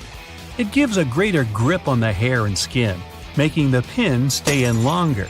The story that the pins were named after those fashionable London constables called bobbies is not true. I made it up. Various types of cheese have holes for a reason. For example, Swiss cheese is made with special bacteria that produce carbon dioxide. As the CO2 is emitted, it blows like bubblegum, leaving tiny craters, also known as cheese eyes. Then the cheese is cooled down, but the holes stay in place. Over 40 billion Oreos are made every single year. It's the world's most popular manufactured cookie. The geometric design stamped onto these cookies has the Nabisco logo, the symbol of European quality, surrounding the word Oreo. William Tournier created the chocolate cookie design we see today back in 1952. If you use reusable bottles, you probably know that sometimes they smell. Even if you only use it for regular water, it still smells. But it's not the water that smells, it's the microorganisms in it. If you drink water from a bottle, the particles of your saliva and sweat stay in there. Those bacteria start to build up in the bottle, causing the smell. So, if you choose reusable bottles, make sure to wash them every day to prevent those bacteria from building up. After washing, let it dry completely before using it again. Not only are the jeans blue, but the police officers' uniforms as well. The first official police officers appeared in the 19th century in London. They were given a blue uniform to contrast with the red and white uniform that military workers had already been wearing. 2 decades afterward, the police force was adopted in the USA, and they followed the patterns. The uniform is still blue nowadays because it proved to be a good color. It's not that visible in dark hours, and police officers can observe things and people staying unnoticed. Also, stains aren't that visible on dark material. And, well, everyone knows that police officers wear blue and they're recognized it. So, why change that? Baby carrots are tiny, and unlike regular carrots, wet, not unlike baby humans. Baby carrots aren't some special sort of carrot. They're actually made of regular carrots by cutting off the skin and outer layers and then polishing them to look that pretty. The problem is they can't retain moisture. A regular carrot retains some water inside because of the layers that lock it in. Once they're chopped out, baby carrots can dry out easily, so they usually sell them in bags with some water inside. Jeans have metal rivets, and they're there from the very beginning. Jacob Davis, the man who made the first pair of jeans, added copper rivets to spots where pants are more likely to rip, flies and pockets, to make them stronger. Today, they have more of a decorative purpose, since they are distinctive and traditional for jeans. Another special thing about jeans is those tiny pockets they have that seemingly serve no purpose. Well, maybe it's true now, but years ago, when many cowboys were wearing jeans, the pocket was made specifically to keep a pocket watch there. Also, back then, a pair of jeans had just 4 pockets. That tiny pocket, the watch pocket, 2 big pockets in front, and just 1 pocket in the back. Car headrests are all about comfort, and detachable headrests are all about safety. If you pull the headrest out, you'll see 2 sturdy metal bars. If you ever get locked or trapped in a car, you can use the bars to smash the window and get out. Those little red spots you sometimes see after you crack an egg are nothing to be worried about. Tiny blood spots can be caused by a small rupture in a blood vessel of a hen as it was laying the egg. Eggs with these blood spots are safe to eat, but that spot can be removed if you want. It won't affect the taste of the egg. Oh, that's comforting. Hidden within the Toblerone logo of the mountain is the image of a bear standing on its hind legs, about to eat that yodeler over there. No, not really. This is because bears are a big part of Bern, one of the biggest cities in Switzerland, where the founder created the triangular chocolate treat. Toblerone is also a play on the founder's family name, Tobler, and the Italian word torrone for honey and almond nougat. The space below a cup of noodles is there to protect the noodles during transport. This technique is called a middle suspension. Not only are they protected better in their styrofoam cup, but it also helps those noodles soften more evenly and quickly.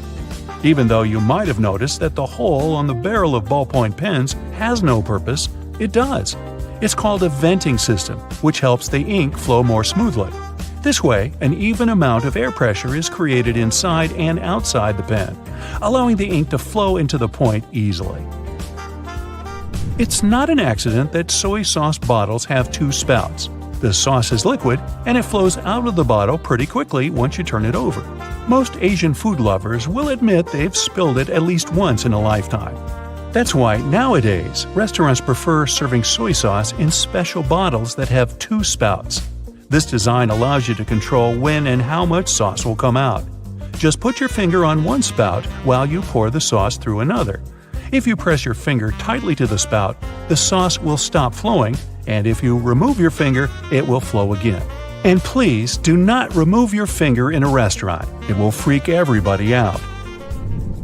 You've probably noticed that train and bus seats are covered in fabrics with weird patterns.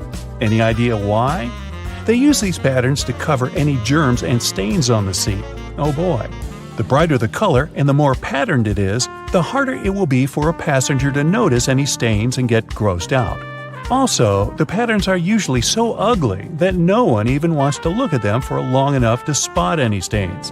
So yeah, the pattern is there to make you look away, and if you look, to make it less noticeable.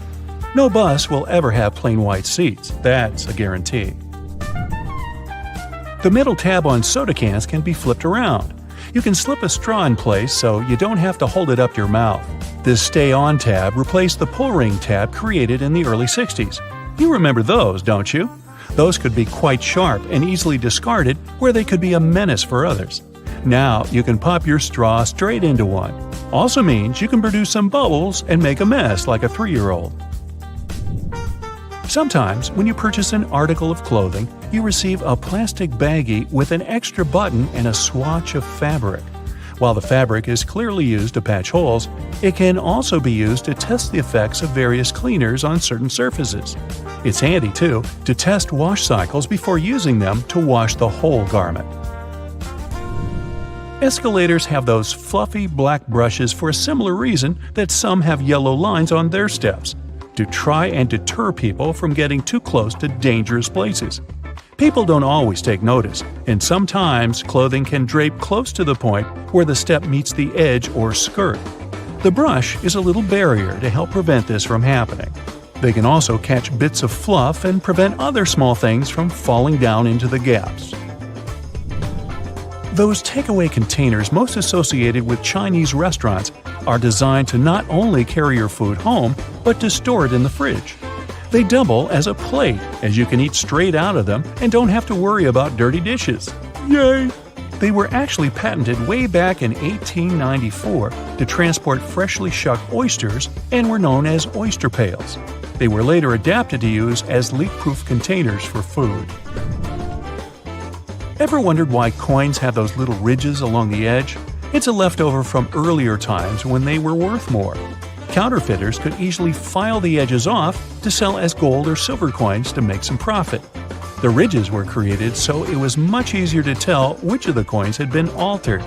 It's not needed today, but the coins still have that altered style. All crackers and some cookies have holes to make sure the final product has the right texture. These teeny tiny holes allow steam to escape, so your crackers and cookies won't snap. If it weren't for these holes, also known as dockers, steam would build up inside the treat, and the final result might have been scrumptious, but it would have been rather oddly shaped.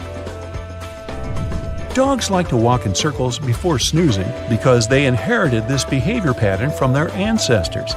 There were no special doggy beds back then, so most pooches would have to push down tall grass to make a sort of snoozing spot. Plus, as a bonus, those movements scared off all the critters lurking in the vegetation. Donuts are ring-shaped for a similar reason. If they hadn't had holes right in the center, the dough there would have always been undercooked. By the way, they're often associated with the police because back in the 1950s, donut shops were among the only places open late. They were a perfect place for police officers to grab something to eat and even deal with some paperwork during the night shift. Your jeans are blue on the outside and white on the inside because of a smart way to weave the fabric. The warp thread is dyed, while the weft thread has no color. It's just white. This way, manufacturers reduce the amount of dye needed for each piece of clothing. And they're still dyeing to make the jeans. Okay, so right after being processed, plastic water bottles aren't the size you buy at the store. Even a gallon water bottle starts its life as a small tube. Later, it gets heated, inflated, and shaped into the bottle you know. Boy, I can relate to the heated and inflated part. Now, not all potato chips are actually fried potato slices. Some companies use a mix of potato flakes, cornstarch, and water to produce chips. This mix is then pressed into a dough, and chips are cut out from it with the help of shape molds. Then the chips are fried, which takes about 11 seconds. After that, all excess oil gets drained, and the chips are seasoned and packed. There's a legend that only 2 people in the world know the original recipe that gives Coca-Cola its signature taste. These people aren't allowed to travel together so that the recipe never gets lost. Even though it's just a popular legend, not many people are aware of all the ingredients of the world-famous drink. One of them used to be the cola nut. Hey, I used to be a cola nut. You can find these nuts inside the fruit of the cola tree. Each fruit is about the size of a chestnut and has between 2 and 5 cola nuts inside. The cola fruit and nuts are packed with caffeine. Nowadays, Coca-Cola is said to no longer contain the cola nut extract. It's rumored to have been replaced with artificial flavoring. But since the drink's recipe is such a closely guarded secret, no one knows for sure. Hey, maybe we can ask Pepsi. These days, it's quite simple to make a mirror. Producers take a regular sheet of glass as a base. Then they apply a reflective coating. This usually means spraying a thin layer of either silver or aluminum onto the back of the sheet of glass. This process is called silvering. Some kinds of car wax contain carnauba wax, also called Brazil wax. That's a vegetable wax people get from the fronds of the carnauba tree growing in Brazil. To get the wax, the leaves of this tree first get dried and then beaten. Ooh, ooh, ow, ow! This is how you can remove the powdery wax. Now, pencils. First, their leads are made by mixing clay and graphite powder. This mixture is then baked. After that, pencil bodies are made. If they're wooden, the material should be chosen carefully. It should be soft enough to sharpen, but tough enough not to break. When the pre-cut sections are delivered to the factory, they have grooves cut in them. These grooves will later accommodate the leads. Then special glue is added. This way the leads will stay in place. Next, every second section is sent to a special conveyor, and the leads are placed in the grooves. Then another section is glued to the one filled with leads. We get a large multi-pencil sandwich. Sandwich, I'm getting hungry. The 2 parts of this sandwich get compressed and cut lengthwise. Then they're shaped and form separate pencils. Lava lamps were invented in the middle of the 20th century. The magic happening inside is due to the right amount and type of ingredients. 2 of them are oil and paraffin wax.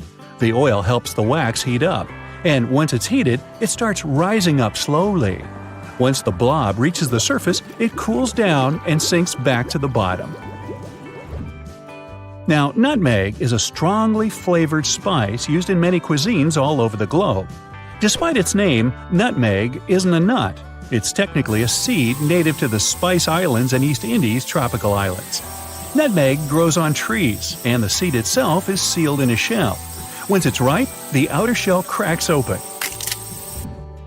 Chocolate comes from the cacao tree, which is native to the Amazon. These trees also grow in Central and South America and some other tropical climates in Africa and Asia. The seeds of the cacao tree are very bitter. They have to be fermented to develop the flavor you're used to. After this process, the beans get dried, cleaned, and roasted.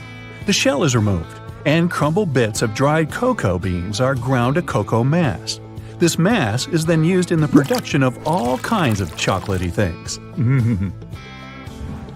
In the past, people used to chew different types of aromatic substances, including beeswax, tree resin, or even aromatic twigs. But modern-day chewing gum is made of a natural latex-like ingredient called chicle. It gets extracted from trees. Modern marbles are made from glass. The first step is to melt recycled glass and previously rejected marbles that turned out to be too small or too big. About 15 hours later, the molten glass is ready for processing. A special cutter bar moves through the stream of liquid glass every half a second. It separates small pieces of glass. They're future marbles called slugs. The faster the cutter bar moves, the smaller the marbles are. After that, the still hot slugs are sent through several constantly rotating metal rollers. They keep the slugs apart and also cool them. These ridged rollers also give the marbles their spherical shape. As for the marble's final coloring, it's determined already at the melting stage. That's when the air passes the coloring through the glass. You can find springs everywhere, from tools, electronics, and toys to pens and mattresses. They come in different forms, for example, torsion, wire, extension, or compression springs. When a spring is made, a steel cord is passed to a dereeler. How thick this cord is depends on what kind of spring we need.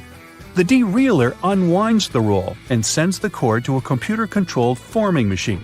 That's where the cord gets coiled to the needed length and cut into pieces. Now, to produce tomato ketchup, one of my favorites, you need tomato paste or puree, sugar, or some other natural sweetener, salt, spices, vinegar, and onion powder. First, the needed volume of the tomato paste is heated while being constantly stirred. Then other ingredients are added as well.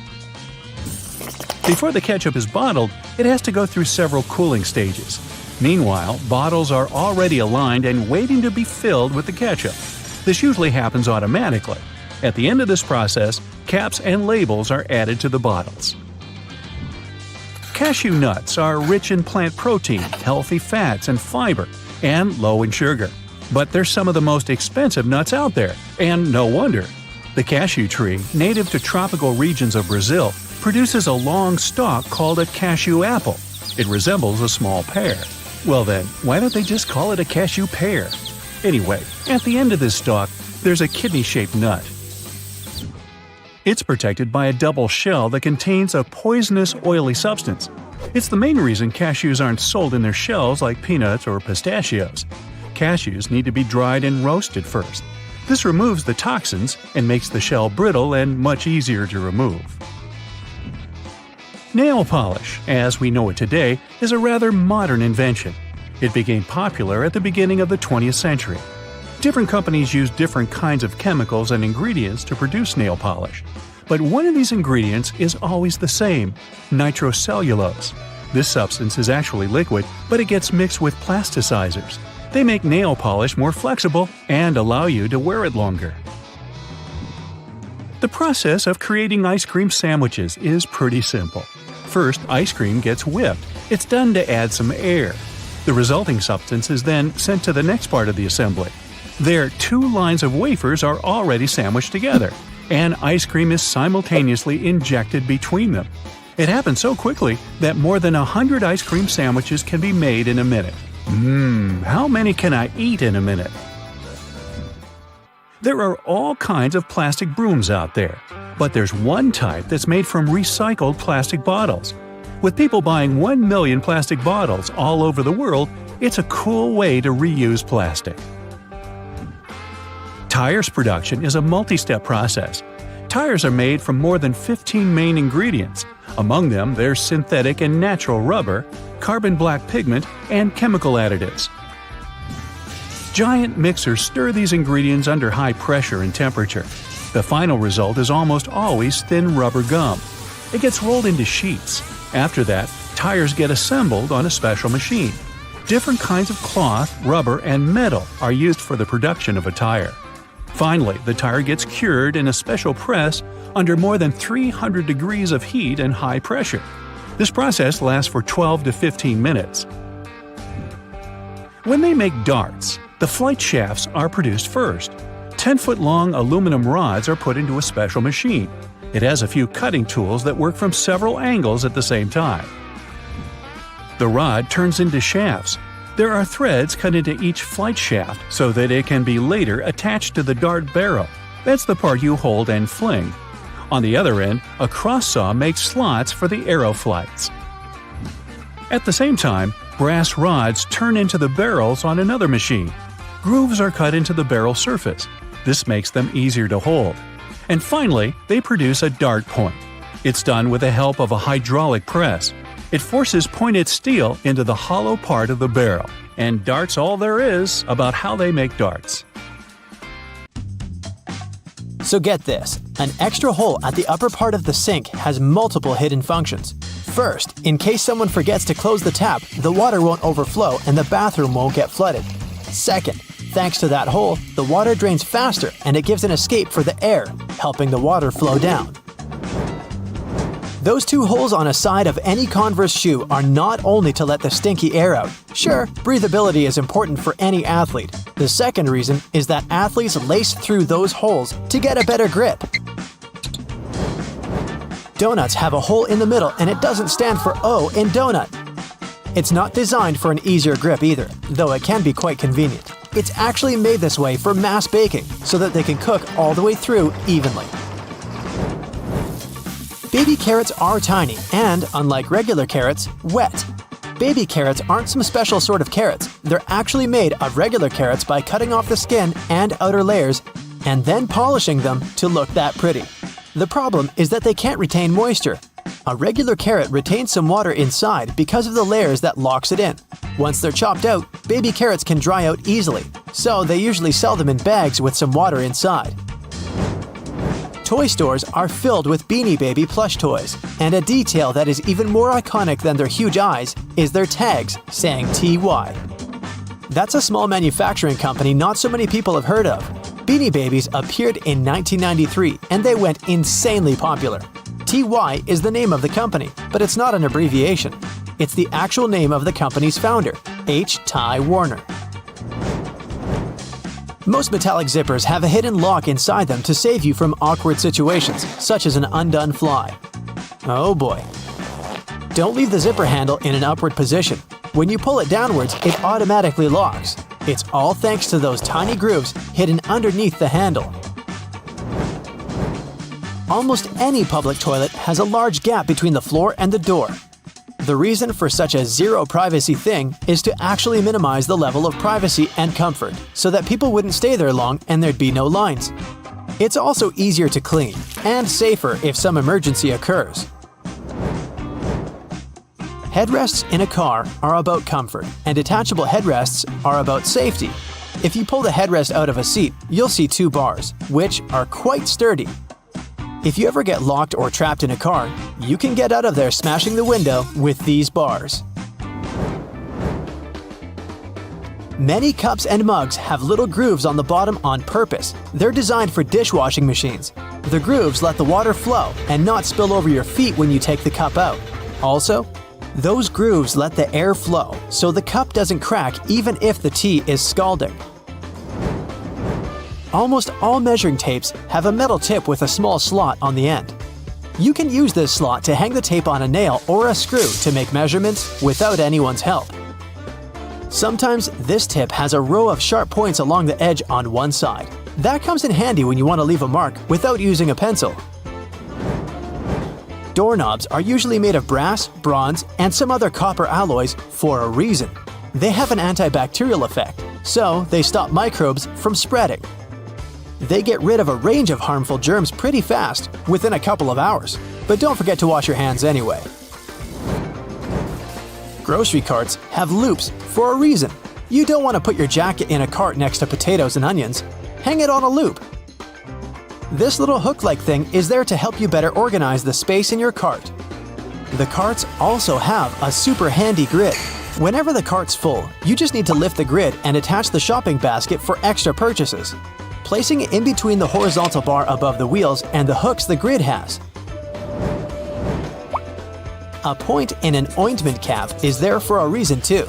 Most tubes are usually sealed with foil, and it's better to avoid opening it with fingers unless you're ready to say goodbye to your nails. A point easily opens even the most safely sealed tube.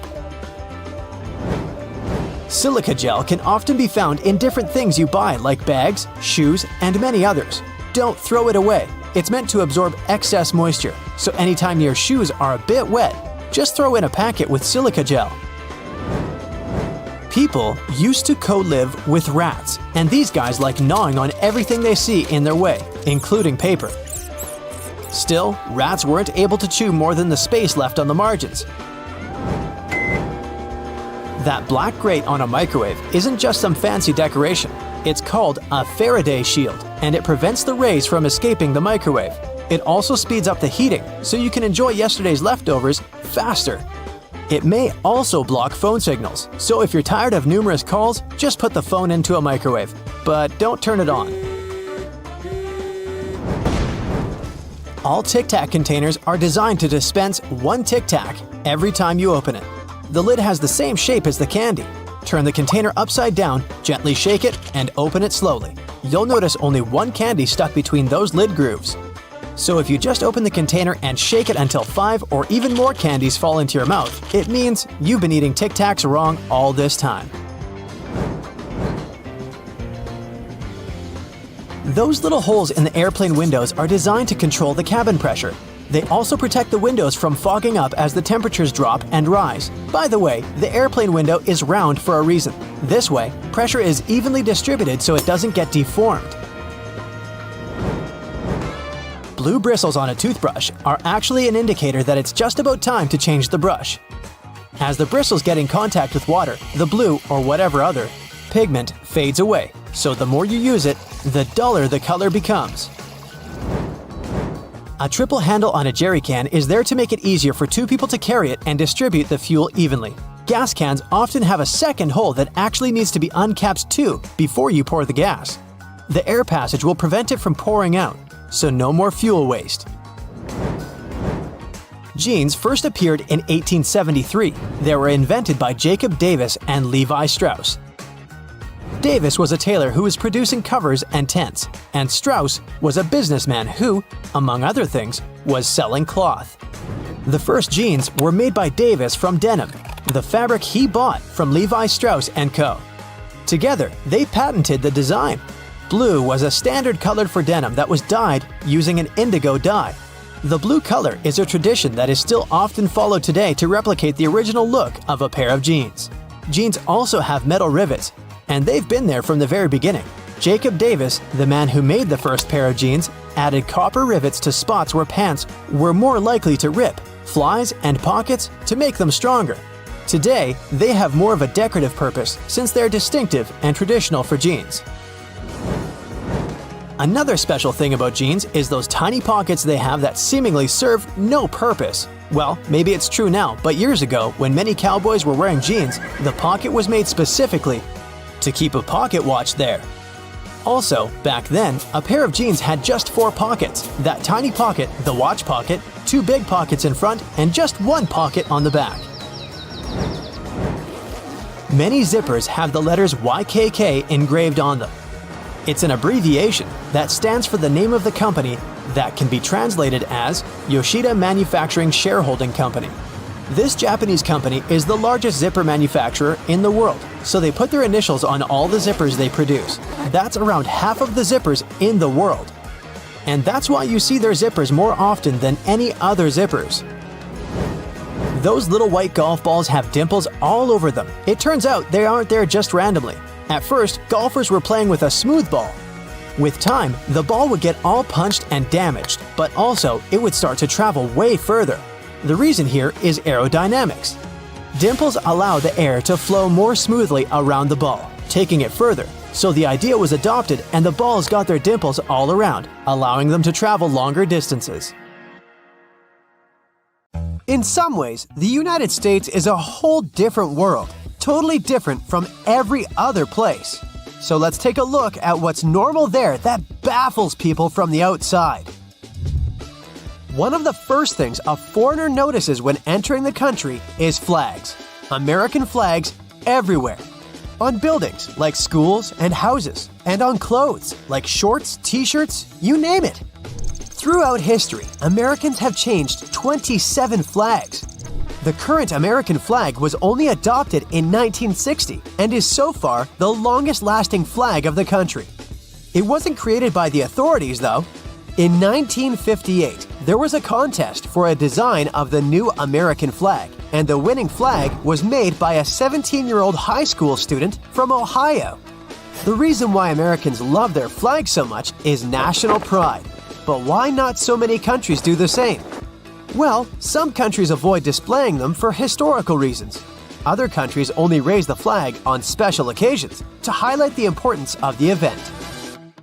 Still, some countries display their flag as often as Americans do. In Denmark, people are quite proud of their flag too. They decorate the winter holiday tree and birthday cakes with them, and you can always find stickers with Danish flags, red and white candles, and other goodies with the flag in a grocery store. People in Sweden are also very much into their flag and have flagpoles everywhere. Now, let's go to a restaurant, shall we? Many things there are very specific to the States. Like, for example, tons of ice in every drink. Turns out there is some history to this preference. America has always had a lot of ice as a resource, since New England's lakes and rivers have a lot of those during winter. Centuries ago, before refrigerators and other helpful cooling machines, that kind of cold resource was very valuable, and the States started exporting ice to other parts of the world. And also, of course, consuming it themselves. They started to put ice in their hot drinks, in contrast to the British, who were always drinking their beverages hot. The ice in the drinks has become an American thing, and it was also considered a rich person's drink. Yep, the ice would also show a person's status. Of course, with time, when refrigerators appeared, ice became available to everyone, and Americans started to add it to their drinks commonly. The habit remained, but also, ice drinks are very refreshing, which is especially important in the hot south of the country. But if you come from abroad and don't want your drink freezing cold, always specify it to the waiter. The next striking thing is the huge portions that are served, and there is a reason for that too. It wasn't always like this, but in the second half of the last century, due to pesticides and fertilizers, farmers started to be able to grow more food than they used to. The government caught on, subsidizing them to grow even more food.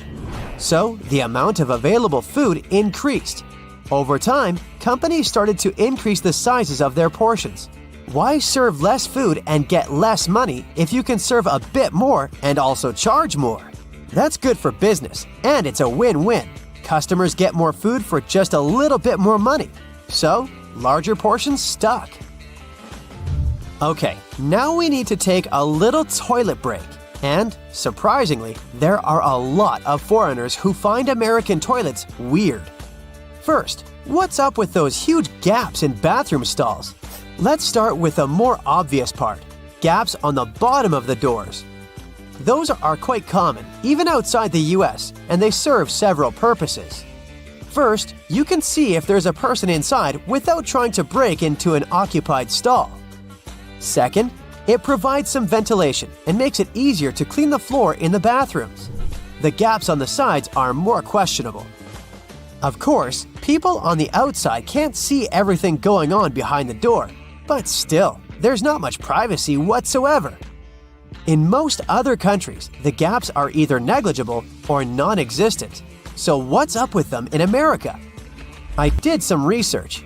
Some sources say that since every inch of material is expensive, wide gaps are made to reduce the costs of bathroom stalls. Other sources say that when people feel exposed like this, they have fewer incentives to do something illegal in public bathrooms. Next observation, American toilets have way more water in their bowls in comparison to, for example, European ones. The reason is that those types of toilets use different flashing systems, and an American one needs more water to flush effectively. In many countries, especially in Asia, most bathrooms have bidets. which are used for after-toilet cleaning, and tourists don't understand why Americans wouldn't adopt those too. After all, if you step in mud, you'll go and wash your foot instead of just wiping it off with a tissue. The same logic works here. Also, it reduces toilet paper usage. So it's more sustainable and it's environmentally friendly. Some say there's a strong stigma in America around bidets that is extremely hard to overcome. Others say that toilets in the US don't have enough room to install a bidet, so they don't have those, especially if there are other well-known ways. Before we leave the restaurant, we need to tip the waiter.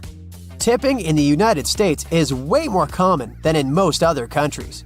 You're expected to tip any service person who helped you with something. While some kind of tipping exists in some other countries, the extent of it is smaller. And there are also countries like Japan and Denmark where tipping isn't a thing at all. Those countries have minimum wage laws that dictate decent wages employers must pay their workers. This way, the need to pay money to service stuff isn't pushed onto the customers. By the way, here's one more fact about the prices. Probably the craziest thing in the States tourists have to adapt to are prices in stores. The tax isn't included into the displayed price and is added on top while checking out. So people who are short on money can't pre-calculate the price they will have to pay to make sure that they have enough money. But really, why is it so? The main reason behind such a weird policy is transparency. This way, taxpayers know how much tax they pay and can resist raising the tax rate in case it comes on the national agenda. Also, it allows buyers to compare the costs of products across states fairly, since tax rates may differ. So, if the tax isn't included, you compare the actual bread costs between Alabama and Alaska, for example. In some places in America, it's not very easy to get around unless you travel by car. In some regions, there's often no sidewalk taking you to the closest convenience store, or a crosswalk, allowing you to cross the road right in front of the store. The main reason for that is probably the fact that the United States is a big country with vast lands and everything is spread out. Neighborhoods can be scattered around, wide suburban territories quite far away from one another, so that's already far from being walking distance, and sidewalks aren't needed because, yes, no one's walking. Studies show that Spanish or Germans walk at least twice as much as Americans, but in those countries, everything is way closer. And last and not least, you guessed it, the imperial system. It's based on the human body. A foot is an average foot size of a person, so you might think it's quite intuitive for anyone. Well, no. Foreigners are incredibly confused with feet, inches, gallons, and Fahrenheits, and tend to convert it all to the familiar metric system. Well, in this sense, the British are even more confusing. Those guys use both imperial and metric systems. For height, it's mostly feet and inches, but for weight, kilograms. Great Britain used to have the imperial system, but later they were forced to switch to the metric system. So now they're using a combination, whatever helps to be more precise. Have you ever stopped to think about the thrilling secrets of day-to-day modern life on planet Earth? I'm talking about tiny windows in washing machines and little holes in airplane windows. If you haven't got a clue of what I'm talking about, tag along and allow yourself to be as surprised as I was when I found out. Remember the drawer at the bottom of your oven? Maybe you've been ignoring it all along or using it to store pots and pans. Well, even though it can serve this function, that's not the only thing it's there for. The best way to use the bottom drawer is to keep your meal heated while you're waiting to serve it. Genius, right? Talking about secret doors, have you noticed that most washing machines have little flap doors at the bottom too? These doors actually serve as drain traps. It's where all the items that we put to wash together with our jeans and jackets go to. It's a type of collector, let's say, of small items. It stops them from getting into the main drain pipes and clogging them. It saves us hundreds of dollars in repairs each month. Now, who hasn't gone through the confusing task of having to measure how much pasta to cook for one serving? Well, here's the solution. the holes in the center of pasta spoons. They were actually made for measuring the exact amount of dry pasta you need for one serving. If you try stuffing wet cooked pasta through it, well, good luck with that. On a similar topic, have you ever wondered why pen caps have holes in them? Maybe you thought it was a design feature to regulate air pressure. But in reality, these holes have a much simpler and more important function: to reduce the risk of choking. Now, lots of people love to bite on their caps, and this tiny hole prevents them from choking in case they accidentally swallow a cap and it gets stuck in their throat. For kitchen lovers, there's a hidden secret right in front of your eyes that can change your life. Think pans. Now think handles. Right, they have holes in them. As it turns out, these holes were designed to hold the spoon you're using for cooking.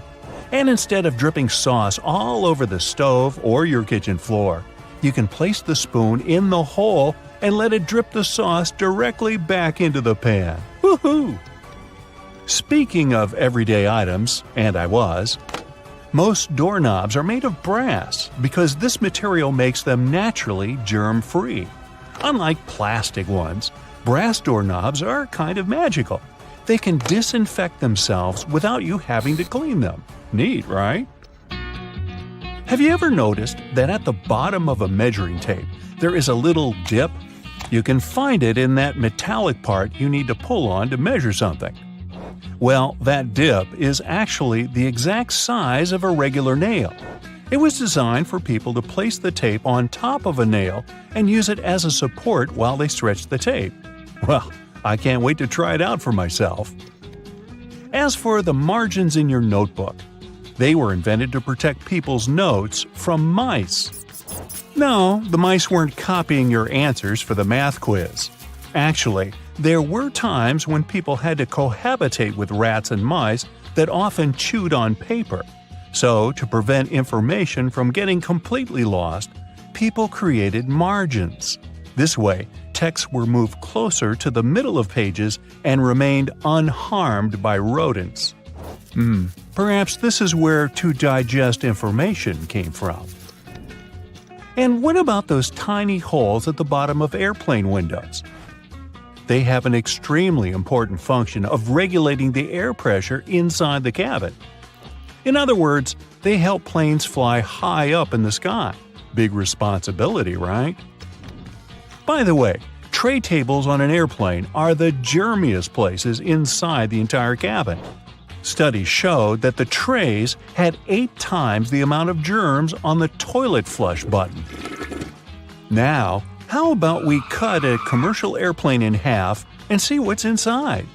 Well, it would look more or less like this: rows of seats on top and everything else that needs to be stored at the bottom. I'm talking about passengers' luggage, emergency supplies, parts of the wing system, and so on. Moving on to bowling balls. Yes, I know it's a clumsy transition. Anyway, have you ever wondered what the insides of a bowling ball look like? If you have cut a professional ball in two, you'll see a familiar shape. Look closely. Do you see it? Doesn't that look like the logo of Brightside? Anyway, professional bowling balls are different from the ones in your local bowling alley. That's because they're designed to make fancy moves. They actually have some really complex engineering inside. They're shaped to help skilled professionals get more strikes. The weight of professional bowling balls is designed to be projected inward as they travel down the bowling lane. This makes it harder for them to get into the gutters on the sides of the lane. Speaking of balls, let's take a look inside a baseball. To make it light and aerodynamic, producers use several different layers. Starting from the core, we have a cork center enveloped by black rubber. Then there's a layer of red rubber, followed by 2 or 3 alternating layers of wool yarn. After that, there's a visible white leather cover and that beautiful red seam on the side, stitching it all together. And what if you had X-ray vision and managed to look inside a human bone? Ooh, spooky! I'd say what calls most attention is this spiderweb-like situation at the center of the bone. In reality, it's a highly condensed and complex structure of nerves that you have inside your bones. Aren't you lucky? Now, I've got a riddle for you. What is round, can be found near the ocean, and looks like an aerial view of the Guggenheim Museum in New York City, the one that's made almost entirely of ramps? If you said a nautilus shell, hey, then you guessed right. A nautilus is a shellfish whose house you can find in countless souvenir stores near the beach. It's made up of two layers, a matte white outer layer and an iridescent white inner layer. And if you were to cut it in half, it would look very similar to the insides of the Guggenheim Museum. Aloe leaves are good for healing purposes and also for hydration. But if you managed to look inside of an aloe leaf, the image you'd see would be satisfying and very relaxing. Who hasn't dreamed of a pool filled with jelly? Now, there seems to be nothing more mundane and regular than a tube of toothpaste. But you wouldn't think so if you cut open a tube that contains several colors. Now, there have been speculations that the insides of such a toothpaste tube might be divided by barriers so that the stripes don't mix. But if you cut it in half, you'll see that it has only one interior chamber. As it happens, there's a lot of science behind the making of striped toothpaste. According to a specialist, they have to ensure that the paste in all the stripes has the same physical properties. This way, the colors are naturally prevented from mixing with one another. That's why, if you tear a tube open, you'll see something that looks like several slices of pizza in different colors. If you open your closet, you're bound to find at least a few wooden hangers. Usually, they're made of cedar wood, which is a natural moth repellent. So, cedar hangers actually protect your clothes from moth infestation. For some people, more than others, eyeliner is an everyday must. Boy, isn't it.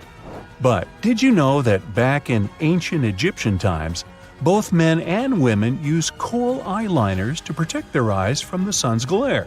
Way to go for the Egyptians for figuring that out. Now, if I could just learn to walk like one. Normally, we use headrests for the purpose of, well, resting our heads, right? Well, not only. As it turns out, headrests can be easily removed from the seats and used to break car windows in case of emergencies. Now, this one is a trick very few people know about. You probably place your doormat horizontally, like most of us do. But doormats serve the purpose of absorbing dirt from the soles of your shoes before you enter your home. So, for this function to work as it's meant to, the best way to place a doormat is vertically. This way, you take more steps on the top of the doormat before entering your house. And last but not least, now I don't want to be accusatory here, but you have probably been vacuuming your house the wrong way, and I can prove it. Most people just vacuum floors and carpets in one direction or move the brush back and forth several times, thinking they've got all the dust out. But according to cleaning professionals, the best way to vacuum is in rows. First, you go forward with the brush until you arrive at the end of the row. Then, you fluff the carpet up and move back down along the same row, gathering the dust that wasn't collected in the first sweep. Talk about efficient cleaning. On the other hand, my idea of house cleaning is to sweep the room with a glance. Hey, I don't want to disturb that protective layer of dust. When you first see this creature, it may seem to you that this is a flying sapphire. The blue-banded bee is as beautiful as this gem. These flying beetles have turquoise stripes instead of yellow. Their huge green eyes resemble emeralds. And their thin brown wings look like layers of cellophane with engraved patterns. Appearance is not the only thing that distinguishes them from ordinary bees. The blue-banded ones are singles. They don't move in swarms and don't live in large nests. These beetles like settling in small burrows in the soil or crevices in rocks. Another cool difference between our blue guys and ordinary bees is their unique way of pollination. Scientists call it buzz pollination. The blue bee sits on the flower, holds it tightly, and begins to shake the whole body. It creates a series of small, fast vibrations. This way, the bee also shakes the flower, quickly and gently. These movements make the pollen move out of the anther. Then the bee stops and collects all this pollen. Some scientists think these bees prefer pollinating purple flowers. This helps the blue bees blend in with the plant and remain unnoticed by enemies. But this theory hasn't been proved yet. The blue-banded bees mainly inhabit the territory of Australia. They are an important element in the agriculture of this country. These bees work with tomatoes, cranberries, eggplants, blueberries, kiwi, and chili peppers. Ordinary bees can't pollinate most of those plants, but their blue relatives can. On a global scale, more than 8% of plants in the world need to be pollinated through buzz pollination. That's why farmers love and protect blue-banded bees so much. Wasps and bees are very similar in appearance. Sometimes they can be difficult to tell apart, but their lifestyle is totally different. Bees are quiet beetles that spend all their time pollinating plants, collecting nectar from flowers, and making honey. We can say that bees are small, powerful trucks, but wasps are racing supercars. They are more aggressive, much faster, and more maneuverable in the air. Their stings are more painful. Yes, they can also carry pollen from one plant to another and feed on nectar, but their main mission is to control the population of insect pests, such as aphids and some species of caterpillars. According to some estimates, wasps manage to get rid of more than 14,000 tons of insects in the UK alone during one summer. Imagine how much they do all over the world. Wasps are dangerous beetles, but among them, there is one kind that is distinguished by its peaceful nature and lifestyle. This is the mud dauber wasp. It also has a black and yellow coloring, but it looks more elegant. A swarm of regular wasps is controlled by the queen, but mud daubers are solitary creatures. They build a small nest of mud in which they live with their children. A mud dauber will bite only if it's in danger. Unlike other wasps, these insects only use their venom to paralyze spiders, flies, and caterpillars. Then, they bring them to their nest to feed their children. So don't be surprised if you see a large horde of paralyzed spiders inside the nest. There can be more than 500 bugs in one nest. When little wasps hatch from eggs, they immediately begin their feast. The most unfriendly wasp species is the hornet. They are also wasps, but bigger, angrier, and with an even more painful bite. Its bite is one of the most dangerous among all insects. This critter can grow to be the size of a thumb. That's 3 times as large as a regular bee. Hornets attack in a huge swarm and pose a great danger to any animal. To fight them, people wear thick protective suits that resemble spacesuits. But the worst thing is that hornets invade hives and reduce the bee population. This can lead to a catastrophe on a planetary scale, since bees pollinate more than half of all fruits, vegetables, grains, and nuts in the world. Look at this big buzzing bumblebee. There's something wrong with it. It lands on a flower. And wait a minute. This is not a bumblebee at all. It's some kind of green-orange beautiful beetle. Oh, now it takes off and looks like a bumblebee again. Meet the pellucid hawk moth. Thanks to its color and transparent wings, it creates the illusion of a bumblebee. The wings of most insects serve for thermoregulation. They warm their body. Other insects have wings that help them fight enemies. A butterfly manages to look like a large creature, thanks to the pattern on its wings. Some insects communicate using vibrations created by their wings. Colored wings have many different purposes, but the pellucid hawk moth has transparent wings, and their main function is to avoid reflecting sunlight. These fast-moving transparent wings practically don't shine in the light and tone down the color of the beetle. Thanks to this, when the moth is flying, other insects perceive it as a bumblebee and are afraid to attack it. These bumblebee copycats are found in Africa, India, Southeast Asia, and Australia. At the beginning of life, they are bright green caterpillars that feed on coffee and pomegranate leaves. From afar, it may seem that a hamster is sitting on the trunk of a tree, but this is actually the southern flannel moth. It's large and covered with thick fur. Don't try and pet it if you don't want to go to a hospital. There are many poisonous thorns hidden inside this fur coat. Even a light prick can make you experience lots of unpleasant sensations. Other insects that pretend to be bees and wasps are hoverflies. They look like wasps, fly like wasps, and imitate a wasp's sting. But their coolest ability is copying bee buzzing. In reality, though, hoverflies are fragile, harmless creatures. Their ability to transform into bees is essential for their survival, and it works great. Many animals and insects are afraid to approach these skillful actors. But in the entire animal world, lyrebirds get the title of the most talented imitators. These small birds, with large, beautiful tails resembling a lyre, live in Australia. Imagine getting lost in a forest far away from a big city. Suddenly, you hear the sound of a chainsaw.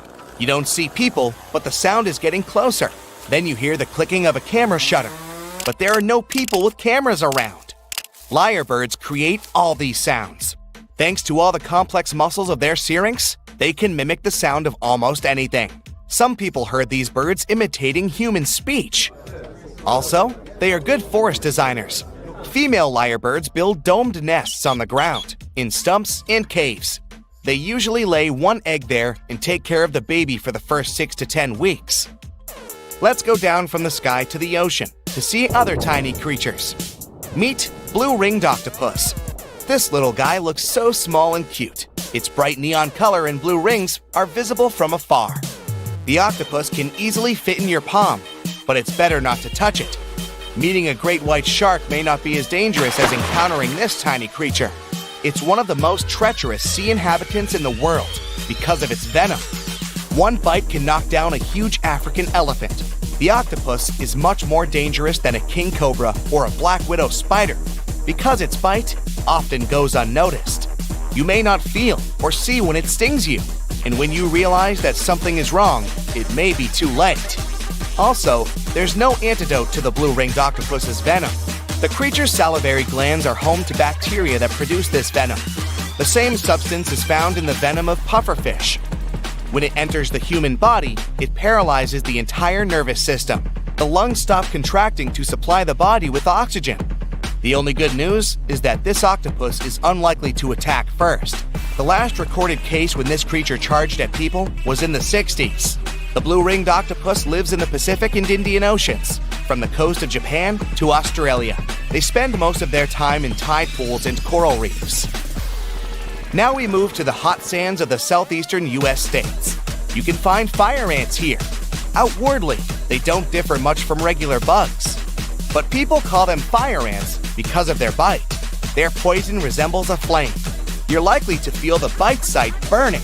Therefore, it's better not to touch them and go away before any of these ants crawl into your pants. Trains used to make people mad. During the Victorian era, there was this rumor that the swaying motion of train carriages made passengers, especially men, go a bit crazy, leading to some strange and dangerous behavior. The so-called railway madness was supposedly triggered by the noise of the train. To make things worse, carriages were locked for privacy reasons back then, so people found themselves stuck in tiny spaces with lunatics who could snap at any moment. If you see someone putting ketchup on some car, it doesn't mean you're witnessing them preparing a prank. It means they're just taking care of their car. Yup, it goes great with hamburgers and hot dogs, but it goes even better with cars since it has ingredients that are good at removing rust. Rust occurs when the metal gets exposed to moisture, oxygen, and heat, and due to weather conditions, it's hard to avoid it. When you leave rust for a longer time and don't deal with it, it will continue to degrade the metal. So, you need to get rid of it before your car becomes physically useless.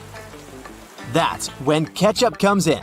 Its key ingredient is tomatoes, and they have many nutrients similar to those you can find in oranges and some other citrus fruits.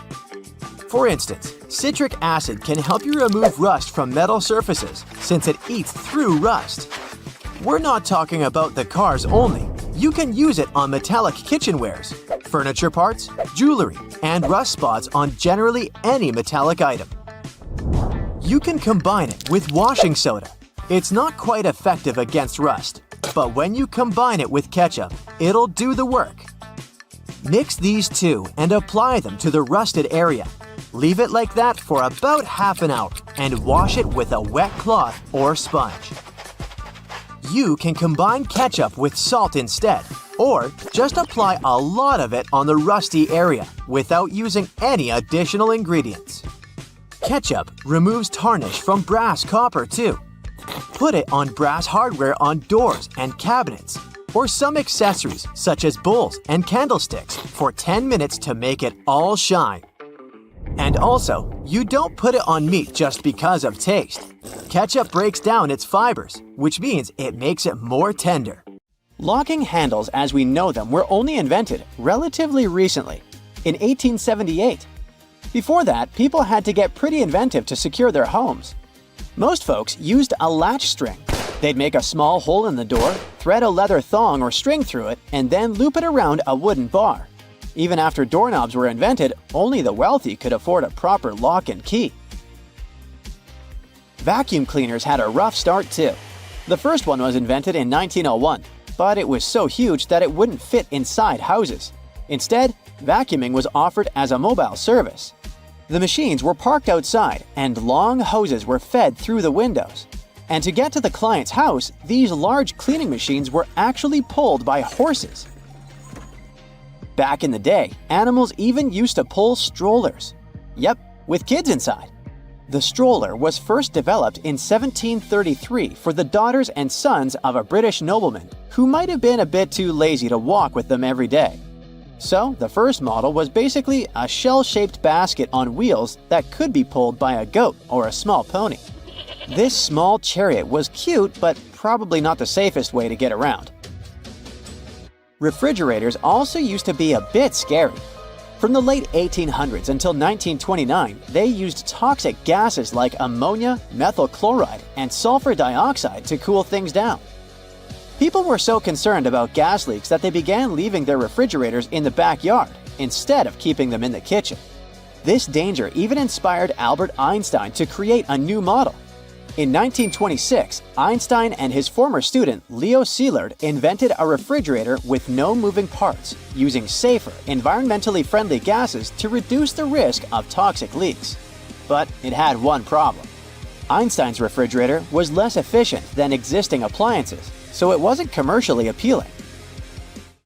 If you ever find yourself casually wandering in the forests of Estonia, don't freak out if you see some giant megaphones. These wooden acoustic giants were set 3 hours away from the country's capital by interior architecture students. That's way cooler than the hamster roller coaster I once built for a science fair, I have to admit. More than half of Estonia is covered by woods, and they're pretty proud of this natural wealth. So it's not the first art project of this kind, and there was a winding, elevated pathway and a faceted woodland cabin.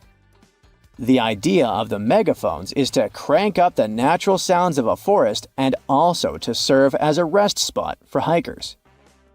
These wooden beauties are large enough to host several people.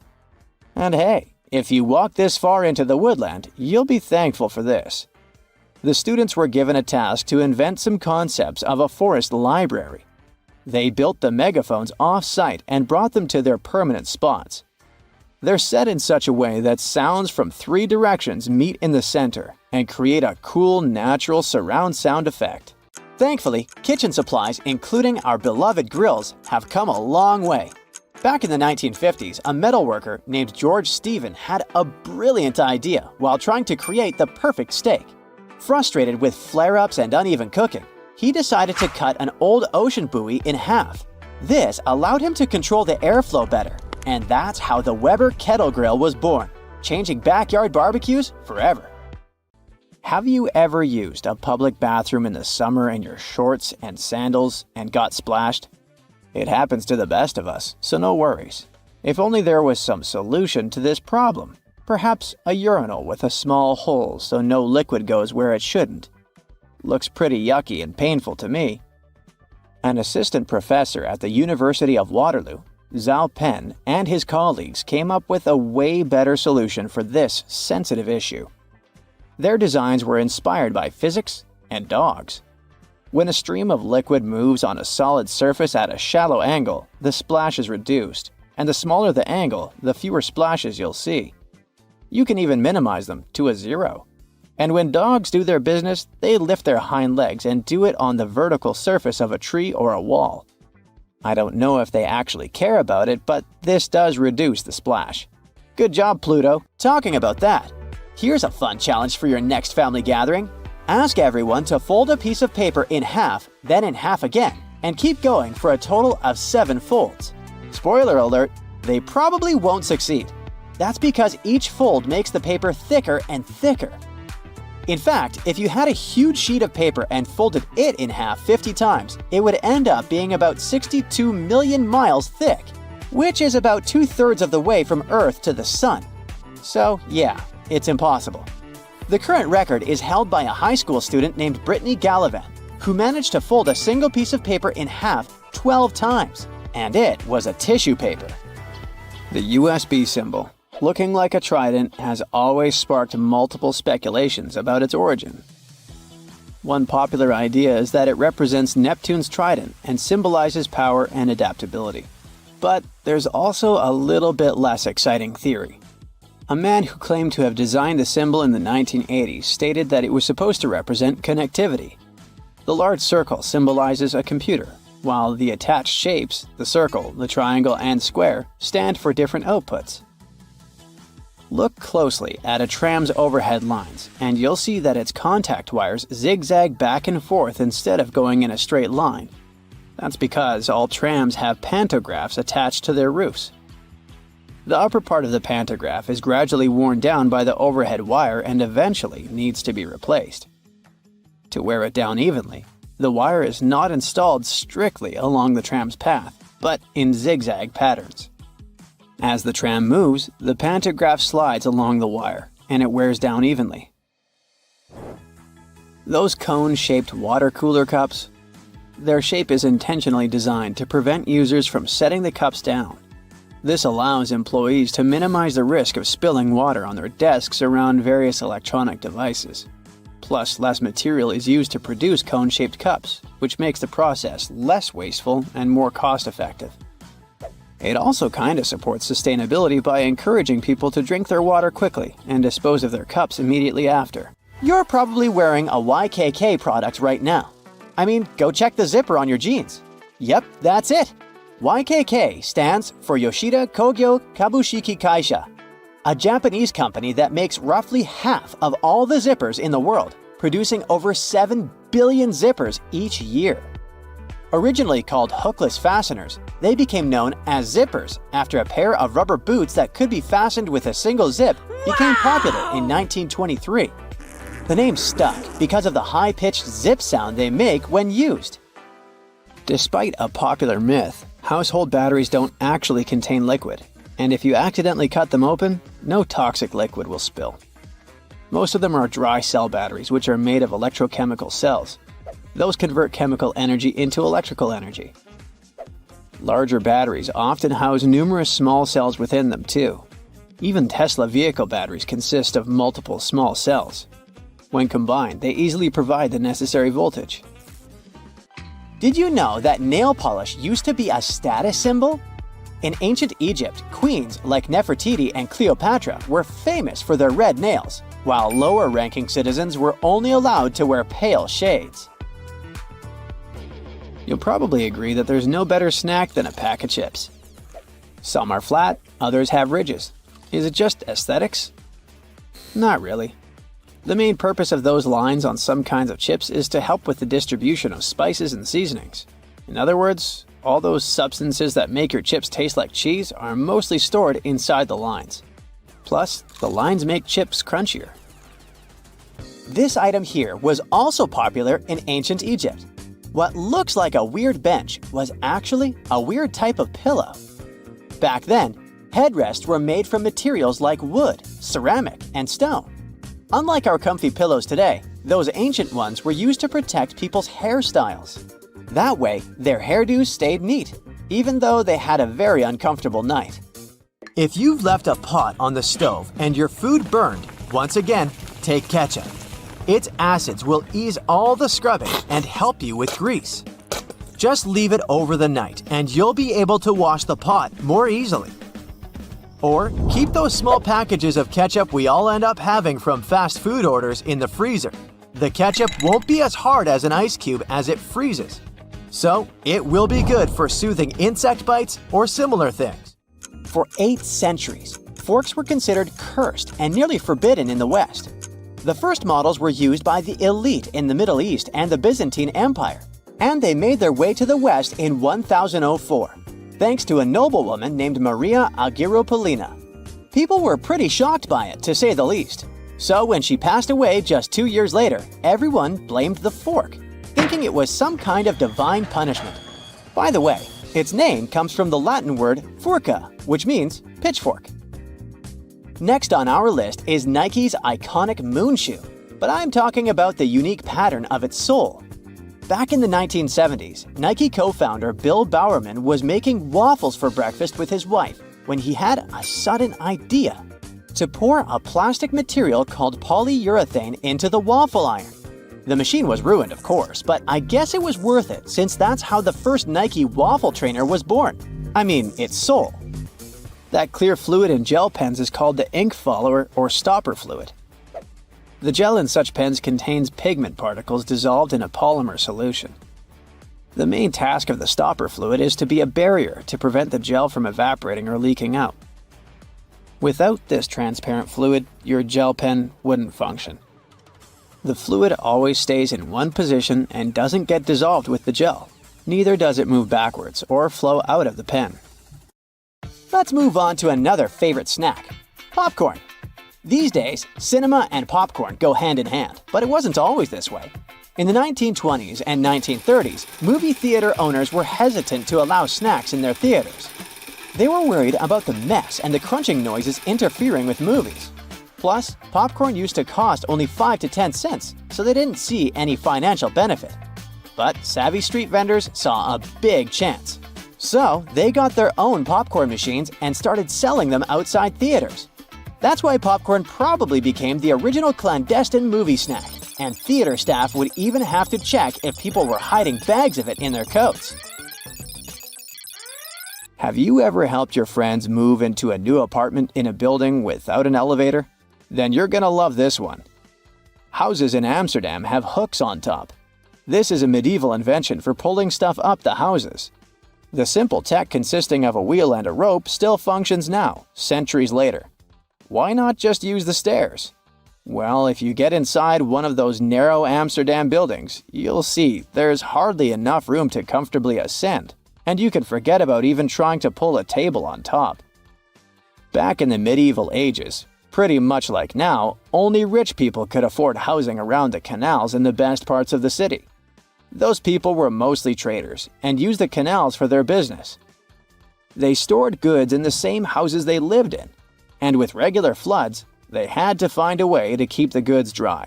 And that's why they needed to invent something to lift furniture, goods, boxes, instruments, and food on the upper floors, and pull it in through fully open, wide windows.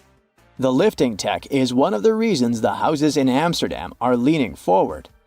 This position helped keep both the lifted stuff and the walls and windows safe during transportation.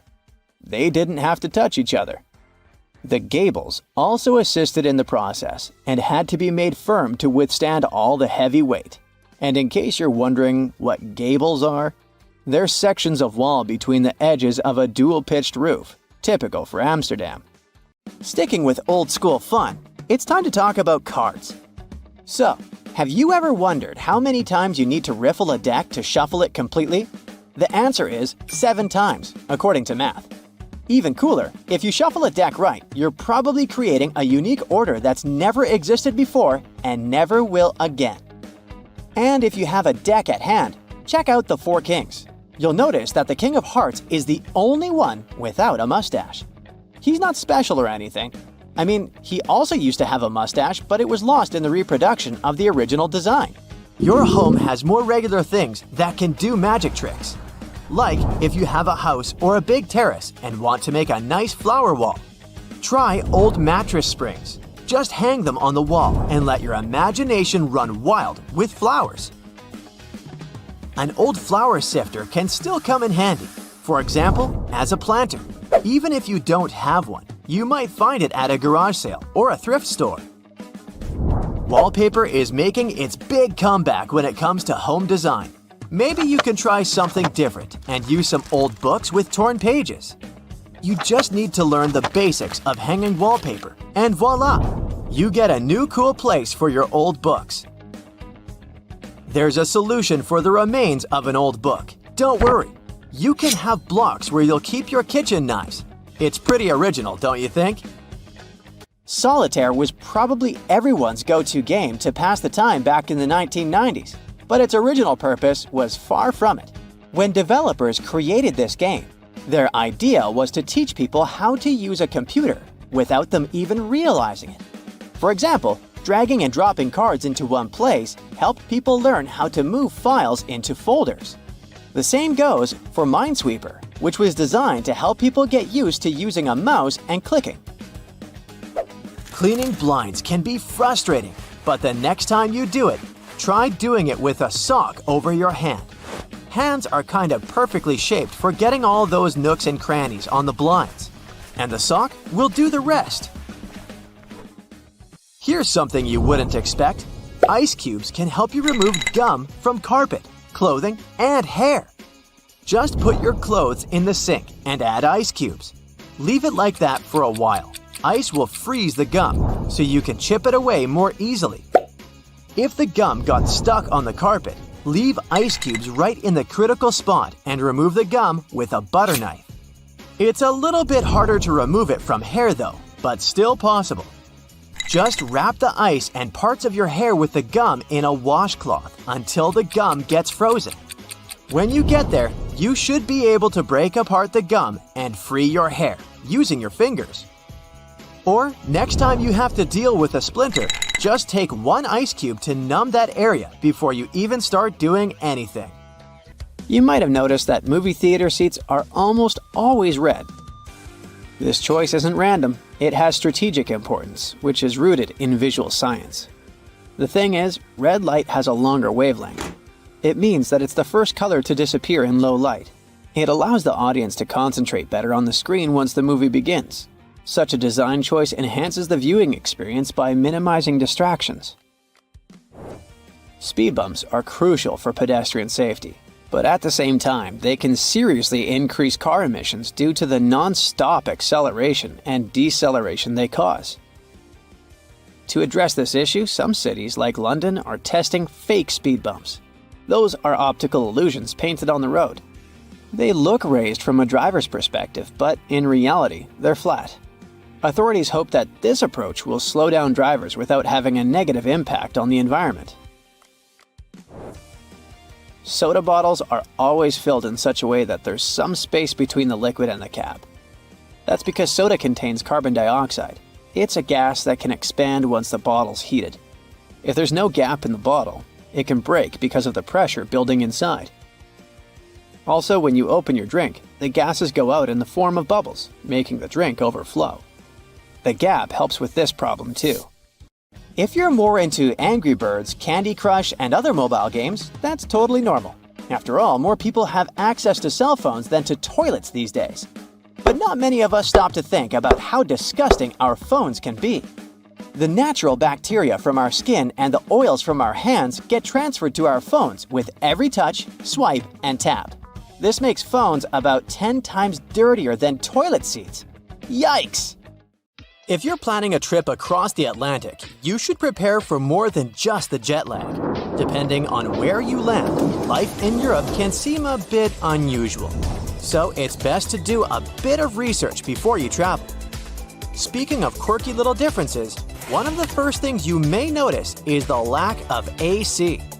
Hope you like fresh air because central air conditioning isn't everywhere like you might be used to. In Europe, you might find that someone's flat, office, or even a full restaurant doesn't have an AC unit. That's because some Europeans rely solely on their windows to get a breeze. However, bigger places like grocery stores and malls usually keep things well ventilated. Water in European restaurants is not always free either, even though this is common practice in the US. Sure, you'll get a fancy glass bottle at most places, but you'll also see it on your bill. More so, if you ask for water, be sure to specify if you'd like it still, because you might get sparkling water instead. Forget about getting a glass full of ice water too. You might get cold water from the fridge, but Europeans don't do the whole tons of ice thing like they do in the US. If you enjoy sightseeing on a budget, you know how helpful those public toilets can be. After walking for hours, it's great to stumble upon a bathroom where you can freshen up a bit. Well, you better have the equivalent of 50 cents or so in your pocket, because in many European countries, you've got to pay to use these public restrooms. Even fast food restaurants might charge you for the privilege. The best workaround is to head to a mall. Their restrooms are usually free. Also, in the US, bathroom stalls often have a gap at the bottom. Some say this design was chosen for cleaning purposes and accessibility. In Europe, however, stalls tend to reach the floor for more privacy. Name days are also kind of a big deal in Europe, despite not being so popular in the US. Each day of the year is like a mini birthday celebration for someone with a specific name. Europeans who follow this tradition see it as a second birthday, and even some take it more seriously than their actual birthday. Even the way we perceive things can be totally different depending on where you're from. Take a 100-year-old building in Europe that's practically brand new, but in the US, it's considered old. Depending on who you ask, some Americans might even consider an object that is 200 years old to be ancient. Europeans reserve this word for something that comes from a time before the Middle Ages. However, when it comes to distances, it's quite the opposite. Europeans might find driving 100 kilometers, or about 60 miles, to be a lot, while for Americans, that's a short trip. It does make sense if you think about it though, because Europe is way more crowded. In fact, the entire European Union is only about half the size of the US. Either way, Europeans are always on the move, whether it's inside their continent or jetting off somewhere else on the planet. It's probably because most European countries are so small by comparison that people grow up thinking it's normal and easy to cross borders all the time. Even the appliances tend to be different when comparing the two regions. Take washing machines, for instance. In Europe, most of them only hook up to cold water, and they load from the front. In the US, it's common to have machines that use both hot and cold water and load from the top. On that note, make sure to research the type of electrical plug used in your European country of choice before traveling. You might find you'll need special adapters to be able to use your phone charger or curling iron while on holiday. Thankfully, most hotels are prepared for these issues and can offer adapters on demand, free of charge. Fridges might seem a bit different too. That's because tiny ones are the norm in Europe, except for large families who invest in bigger fridges and freezers. It's not all bad, especially if you enjoy sharing groceries with roommates, less food wastage, and more frequent trips to the store for fresh food. Might also want to polish your metric system knowledge before heading to Europe too. Everyone there is using meters, grams, liters, and Celsius. Sure, people in the US might learn the metric system in school, but they stick to the other system for their everyday lives, with yards, miles, pounds, and Fahrenheit. Make sure you also double-check dates and times before making any reservations. Europeans write their dates like day, month, year, while Americans flip it to month, day, year. Also, in the US, the week usually begins on Sunday and wraps up on Saturday. But in Europe, it starts on Monday and ends on Sunday. Be on the lookout for the different time format too. In some countries, if someone says it's 14, that translates to 2 o'clock in the afternoon. Even advertising might seem a bit different when you first land in Europe. In the US, you might see people wandering around in inflatable costumes on the street to promote local business, but that's a rare sight in Europe. Also, those massive billboard signs you often see along American highways aren't available in most European countries. They're usually against the law because it's believed that drivers should be focused more on the road ahead. And such advertising techniques can be too distracting. Moving on to street names and shopping hours. In North America, especially the USA, it's common to name streets with numbers, like 5th Avenue or 16th Street. But if you head over to Europe, you'll find that streets usually have actual names. In some really rural spots in Europe, you might even stumble upon roads with no names at all. In Europe, there's also a cool tradition of naming roads that connect cities after the city they lead to. Shopping hours in Europe can be a bit confusing too, at times even frustrating. You've probably heard of the siesta in Spain, with some Mediterranean countries having similar customs. It's when shops and businesses take a little afternoon break. Smaller venues in European cities might close up for lunch breaks or have shorter hours on weekends. Some might even stay shut altogether on specific days. It's best to check out the local schedule if you're planning some retail therapy while traveling in Europe. Those shopping hours can really affect your plans and how easily you can get your hands on the stuff you need. While Americans tend to smile more, even to strangers, it can seem a bit unusual to people from other countries. There's a reason behind it though. You see, over the years, the US became this melting pot with people coming in from all over the globe. Being friendly and agreeable became crucial to bridge the gaps created by different cultures and languages. Sometimes it's more helpful to be nice than to be brutally honest. TV watching preferences can also seem different in Europe. Take Norway, for example, where you'll find this cool concept called slow TV. You know how we sometimes zone out in front of a show for hours? Well, Norwegians have turned that into a national sport, if you'd like. Think of it as the visual equivalent of background music. None of us get glued to the screen watching hours of wood burning or knitting marathons. But you might want to check it out when you need some background entertainment that doesn't demand your full attention. Speaking of taking things slow, you might have also heard about a concept called hygge. It's this whole way of life up in the Nordic European countries. Some think these life principles could be the secret to happiness. It's about creating a life that's free from annoying or overwhelming stuff. It's also about prioritizing your relationships and striving to always have a positive attitude.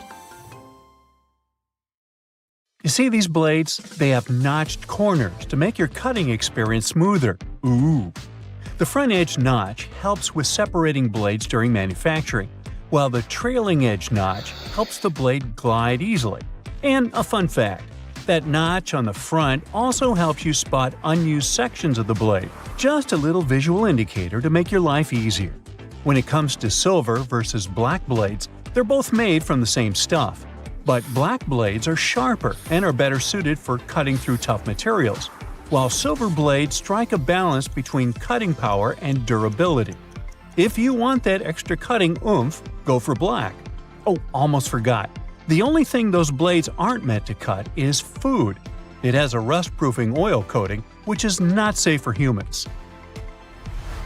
Check this one out. It's totally giving me childhood vibes. Now, I remember my grandma having tomato-shaped pincushions just like this, and sometimes they would look more like a salad, with a little pepper thrown in there. Well, believe it or not, this salad actually has a purpose. The tomato keeps your pins in place, while the pepper keeps them sharp. Those peppers are filled with sand, which helps keep your pins nice and sharp. And it's not just sand. Crushed walnuts can also be used to keep your pins in tip-top shape. Now look at this multiple pocket tool and this little hook on it. It's a bit of a mystery, but it's actually pretty handy. I counted at least 4 different applications. 1. You can use it to carry all sorts of awkward stuff, like camping gear or heavy parcels. 2. Need to twist some wire or play around with knots? The parcel hook has got you covered. 3. This hook can save the day with those stubborn zippers, like the ones on your luggage. 4. It's great for pretending to be a budget version of Captain Hook. If you know more applications, let me know in the comments. Apple users, with this feature, you'll never get laundry surprises again. Now, I bet you've had this situation at least once in your life. You wash your stuff, and when you take it out of the washing machine, the size seems to only fit your cat. Your iPhone camera can actually translate those funky laundry symbols for you. There are 2 requirements though. You must have iOS 17, and your phone must be in English. Take a photo of the care label, go to the Photos app, and see the details of the image. Everything will be automatically decoded and explained to you. Now, many toasters come with nifty removable crumb trays at the bottom. It's super important to give these trays a good clean every now and then to keep your toaster running smoothly and avoid any potential fire hazards. Just pop them out, shake out the crumbs, and you're good to go. Where you shake them out is up to you. Those little compartments on your gas pump aren't just for show. They're actually there to hold your cap while you're filling up. This nifty feature keeps things tidy and prevents any spills or drips on the handle. So, say goodbye to messy refueling experiences and hello to a cleaner pump. Plus, it makes the whole process way more convenient and efficient. Now, I'll bet your oven gets so greasy and dirty sometimes that you can even hear it oink. Just kidding. I know you're a tidy person. Anyway, if you're looking for a way to bring your kitchen cleaning to a whole new level, here's a tip for you. Most oven doors have handy latches that let you pop the door off for easy cleaning, saving your poor back from the strain. When you're draining noodles or potatoes, there's no need to bother transferring everything to a colander in the sink. Just throw the colander right into the pot, hold it down, and pour the liquid out.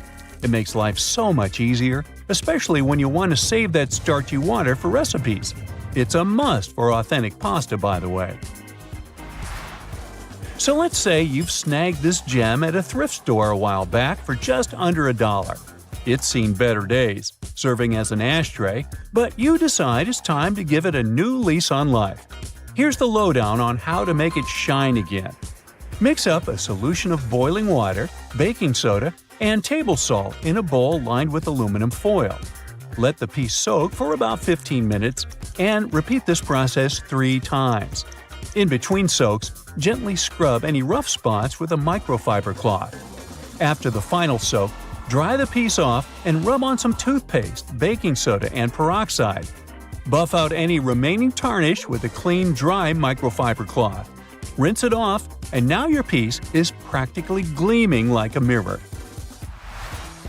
These aluminum foil boxes have nifty little tabs on the sides that make it super easy to grab a sheet without any hassle. It's like a fancy little bonus that makes the product a breeze and ensures you'll have a smooth sailing experience every time. Manual can openers often come with a handy built-in feature, also known as a bottle opener. It's like getting 2 tools in one. But did you know that this bottle opener actually has another useful function? It can help you loosen those stubborn, hard-to-open jars. Simply lift the lid slightly at a couple of points with the bottle opener, and then watch it as it effortlessly twists right off. Yeah! Okay, I just found that, apparently, you're supposed to save the first and last slices of a loaf of sliced bread for last. It's like a bread hack or something. Apparently, those end pieces help keep the rest of the bread fresher for longer, and you shouldn't eat them until you've devoured the rest of the loaf. So, next time you're making a sandwich, save those heel slices for the very end. Even bread eating needs a good strategy. Now look at those blue levers on the top rack of your dishwasher. I was curious about them too, and it turns out they're actually water bottle sprayers. They help to ensure that your bottles get a thorough cleaning and rinse during the wash cycle. Many vegetable peelers have those little scoops on top for taking out the eyes from potatoes. And here's a cool tip. You can actually use vegetable peelers in both directions to peel faster, but most people just stick to one direction. When using yellow mustard, make sure to push the lid of the bottle all the way open until you hear a satisfying click. This way the lid will stay securely in place and won't get in the way when you're dispensing the mustard onto your food. It's a simple step that can make your condiment experience hassle-free and enjoyable. So there. You know that little hole at the end of your pot or pan? Well, it's not just for show. You can actually use it as a handy holder for your forks and spoons. Next time you're cooking up a storm in the kitchen, just pop your utensils in that convenient little hole and keep them close at hand. Okay, just a heads up to remember to switch the direction of your ceiling fan for the changing weather, and to give it a good clean too. I've seen that a lot of folks found it helpful before to reverse the fan's direction by flipping a switch for different seasons. So this is just a friendly reminder to go ahead and do it again, pushing hot air down and pulling cold air up. When you're chowing down for some pizza, just tear off the top of the box and use it as a big old plate. You can even rip the box in half and fold it to save some leftovers for later. Well, that's it for today. What, you want to know more cool facts? Sure, but you'll have to subscribe and hit the bell to get more videos. I'm waiting. Go ahead. Now, doctors recommend risking your life at least twice a day. I mean, brushing your teeth at least twice a day. But you see, the seemingly harmless toothpaste that peacefully chills on every American counter poses a life-threatening danger because of one not-so-harmless ingredient, sodium fluoride.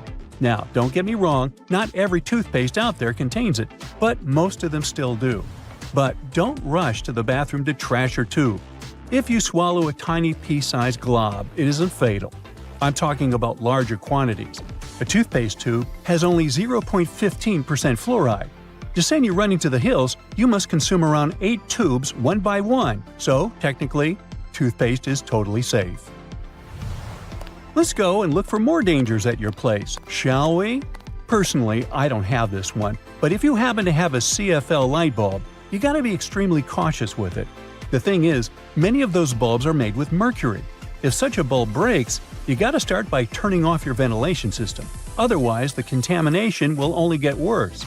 Make sure everyone has left the room, then open a window to allow for fresh air circulation. Finally, clean the area where the bulb shattered. Be careful to address both wet and dry surfaces and contact specialists. Mercury vapors are definitely the biggest concern when it comes to this element. Take, for instance, a case of 2008, where a 55-year-old guy in Oklahoma tried to extract gold from old electronics using liquid mercury. Unfortunately, he inhaled too much vapor and sadly passed away just 10 days later. The contamination was so severe that they had to completely gut his house. Now, you definitely don't want your favorite clothes to get ruined by moths, so you might grab some mothballs to exterminate them. But watch out, those mothballs can exterminate you too. They usually contain chemicals like naphthalene or paradichlorobenzene.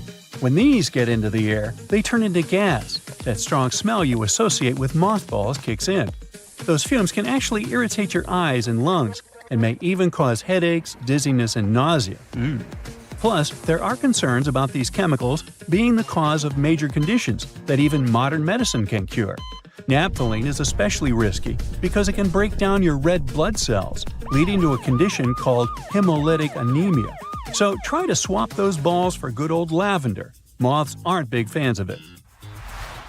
Now, it's super important to keep an eye on the plants you bring into your home because some can be surprisingly harmful. Take Dieffenbachia, commonly known as dumb cane, for example. Rumor has it that its sap can cause your tongue to swell up so much that it can block your airway. But can it really? Yes and no. It's true that this plant contains poisonous, tiny needle-like crystals called rapides, but they require someone to actually chew on a leaf first before any fuss happens.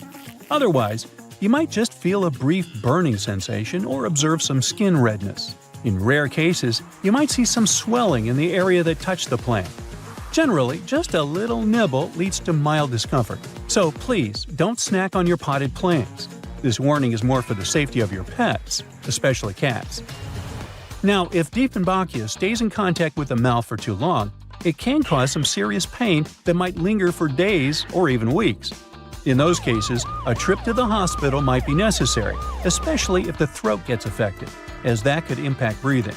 But don't believe the hype that Dieffenbachia is a lethal poison. That's just an urban legend. The bottom line? One must be really dumb to get poisoned by a dumb cane. Now, using a power washer can be more dangerous than you might think. The intense pressure can lead to serious injuries, and the high-speed spray can kick up debris that might cause even more harm. If you do get injured, infections can set in quickly, and without timely medical care, things can get really serious. Think severe complications, potential limb loss, or even worse. But honestly, it's not that scary. Just don't overdo it with pressure. Here's a friendly tip. Don't skip out on your weekly house cleaning, especially when it comes to the bathroom. The longer you put off cleaning it, the more risky it becomes. Bathrooms are notorious hotspots for bacteria, which makes regular cleaning essential. You definitely don't want those unwelcome guests like norovirus, E. coli, salmonella, or even Staphylococcus aureus hanging around, along with those molds and mildews. Just put things into perspective. An average toilet seat can host over 200,000 colony-forming bacteria. And here's another thing to keep in mind. If you're not careful while cleaning, you can accidentally create a dangerous situation. Mixing bleach and ammonia can release a toxic gas called chloramine. Those fumes can lead to some pretty nasty symptoms, from shortness of breath to fluid in your lungs. Guess what? If it happens, you will probably kick the bucket. And I'm not talking about the one you use for cleaning the floors in the bathroom. On a sweltering summer day, having air conditioning is definitely a blessing. But don't let that trick you into thinking there aren't risks involved. If your AC is on the older side, it can lead to various issues. For example, the ductwork and filters can trap harmful mold, bacteria, and allergens. If those aren't addressed, folks in your home might end up dealing with coughing, wheezing, or a stuffy nose. Plus, an aging AC unit can pose a fire risk. Older components tend to generate more heat as they try to keep up, and if they're not replaced, you could end up with a potential fire hazard. Faulty wiring is another concern, as many wires are tucked away in hard-to-reach spots, making them tough to inspect. So, if you have an older AC, it's a smart move to have it cleaned properly and ensure that its parts and wiring are up to date to avoid any fire risks. Snuggling under a cozy electric blanket when the weather turns chilly sounds like a dream. But if electric blankets get too hot, they might lead to burns. This risk is particularly significant with older models that don't have an automatic shutoff feature. So the best way to use such a blanket is to warm up your bed and then turn it off before you crawl in. There's also the concern of heat stroke, linked to the use of an electric blanket. Once, 2 people were discovered unresponsive in their beds beneath electric blankets. The first person's body temperature reached an alarming 106.2 degrees Fahrenheit, while the second person's temperature was 105.8 degrees Fahrenheit. So while these blankets offer comfort, it's crucial to use them wisely. Just a quick heads up about windshield washer fluid. It contains methanol, which can really pack a punch. If ingested, it can cause everything from dizziness and headaches to severe poisoning.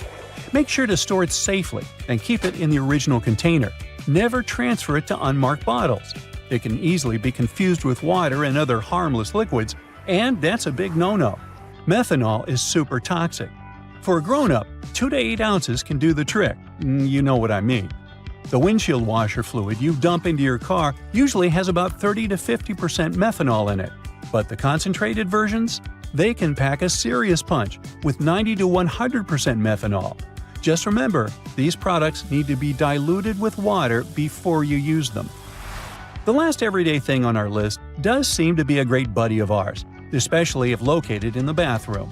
But although air fresheners can give your home a pleasant scent, many of them release volatile organic compounds that can build up over time and may pose serious health risks, including neurological issues and incurable conditions. I suggest, if you were to ask me, you play it safe and think about opting for natural alternatives or enhancing your home's ventilation instead. Got that? Good. So listen, if you don't want your next barbecue party to end up at the emergency room, you might want to get rid of that wire brush you used to clean the grill. Over 100 people have to seek medical help because of it every year. Those brass and steel bristles easily separate from the brush and stick to cooked food that ends up in your mouth. With each swallow, they go deeper and deeper. They can poke into or puncture the lining of your mouth, throat, and esophagus, or somewhere else down your intestinal tract. The symptoms this causes could be signs of many different conditions, and because of their tiny size, the bristles are really tricky for doctors to spot. So you can lose the precious time to solve the problem at an early stage. In some cases, one ER visit can solve the problem. But if the bristle moves into deeper tissues, say into your neck, chest, or abdomen, well, it could start an infection, and you'd need some complex surgery to save your life. That was the case for a 63-year-old lady in Michigan. She was eating a hot dog grilled by her husband, and she felt something was wrong from the first bite. She could barely swallow the food because of an unusually painful sore throat and had to see the doctors for help. They sent her home after an inspection, but the symptoms only got worse and worse. A CT scan several months later showed the problem was some tiny metallic object that looked like a piece of hair at the back of her throat. The doctors were able to remove it during surgery. So, to play it safe, take good care of your wire grill brush and inspect it before putting food on it. If you see any loose or dangling wire bristles, get rid of them. If this sounds like too much work, just toss that brush altogether. There are some safe alternatives to it, like wooden panels, pumice stone, nylon bristle brush, or liquid grill cleaner. You can also roll a piece of aluminum foil into a ball and use grill tongs to hold it while you're scrubbing your dirty grill grates. Cooking pros say an onion cut in half can also do the job. The caterpillar that arrived at your barbecue party as an uninvited guest might seem cute and harmless, but not all of them are safe to pick up and play with. There are several types of venomous caterpillars in the US alone that can give you a hard time. Any brightly colored caterpillar that has a spine, bristles, or looks fuzzy could be venomous, and you're better off not touching it. Many caterpillars are equipped with hairs or spines, which are connected to poisonous glands. They often hide on the underside of the leaf, so you could easily miss it. So, when you're doing some work in the garden, it's a good idea to wear gloves and clothes with long sleeves. Your skin will thank you for it. If you get stung by accident, use any sticky tape to remove the hair or spines, and then just wash the affected spot with soap and water. If you plan to go swimming or boating to cool down after the party, remember that algal blooms aren't just a freaky splash of color in the water, but a real problem. They're toxic and can cause a lot of trouble for you and your pets. The symptoms will be less than pleasant, and will involve you spending a great deal of time in the bathroom. Algae bloom means there are plenty of bacteria in the water, so don't swim in it and don't drink the water, no matter how thirsty you are after all the swimming. And if you happen to get some ingested water on your skin, take a long shower with clean water immediately. The media should report cases of dangerous algae blooms in your area, so make sure to check it before you hit the nearest lake. Wild parsnip might not appear in your summer nightmares, but this yellow-flowered plant can do some really mean things to your body. It contains a substance called solarant, and when you accidentally touch it and then enjoy a walk in the sun, the effect it will leave on your skin will be as nasty as the name Sorolent. And you could have dark red or brownish discoloration on your skin for months after your unwanted rendezvous with the plant. It's mostly active and mischievous between May and July, so watch out. Alright, a garden hose must be completely safe as, unlike the grill brush, it doesn't have any small metallic parts, right? Well, when you leave it hanging out in direct sunlight, the water inside can heat up to 120 degrees Fahrenheit. If you spray someone with water this hot, their skin won't love it. It's especially dangerous for youngsters and pets. So, if you see someone blissfully unaware, grab the hose, take it from them by force if needed, and let the water run for a few moments before you let anyone play with the hose. It's for their own good. The intense sun can also heat up all the bad chemicals the hose itself contains, like lead and phthalates. So, check what yours is made of and replace it with a safer version that's labeled lead-free or drinking water safe if you plan to use the water for drinking or playing. And if you already have a safe version, but suddenly smell a terrible odor, it could be the algae and bacteria that just love stagnant water. If it comes into contact with your skin, or you swallow it by accident, you could have some serious health problems. The best you can do is replace the hose. And yes, make sure you keep it in a cool, shaded area and drain it well after every use. Now, you're never too old to love the trampolines, but the trampoline might not love you back and give you a spinal injury or broken bones.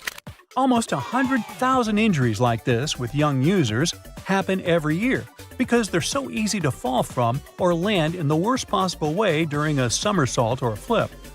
The biggest risk of trampoline trouble is when more than one person is using this fun contraption. Nearly 75% of all accidents with trampolines happen when two jumping youngsters crash into one another. And no, some netting or padding really can't save the day. If you want to keep things safe, make sure there's always only one person at a time on the trampoline. You're going to need to install shock-absorbing pads that completely cover the trampoline's metal frame, springs, and hooks.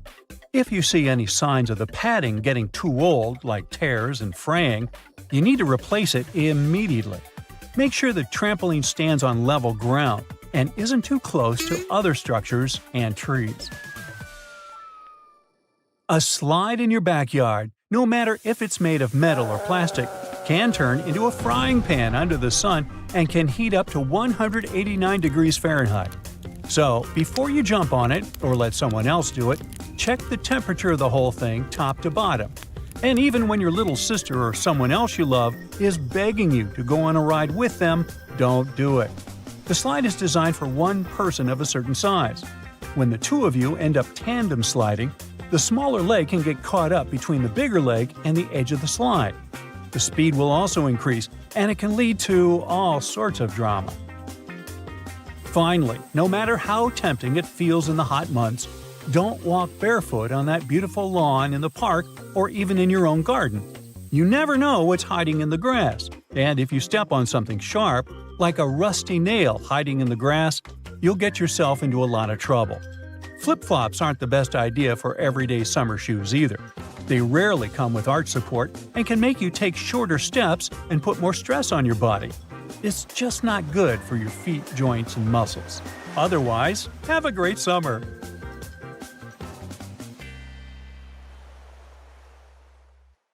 Fun fact: Olympic synchronized swimmers, now renamed artistic swimmers, don't usually wear swim caps. When they compete, they put Knox gelatin in their hair. The result resembles unflavored Jell-O. Athletes mix the gelatin with water and it turns into a gooey mixture. After that, they comb and brush the substance into their hair, pull it into a bun, and put a headpiece over it. When it all dries, it becomes really hard, and swimmers' hair doesn't fall out when they swim. They often add glitter and other decorations to make their hairstyles even more exciting. The blanket octopus is called this way because of the females of the species. They're supersized and rarely seen. They have a long, fleshy cape which encloses their tentacles. Female octopuses are large, up to 6.5 feet in length. Thanks to this cape, they look even larger and much more intimidating to potential predators. But the coolest thing about these creatures is that the male blanket octopus grows to be a mere 1 inch in length, which is smaller than a walnut.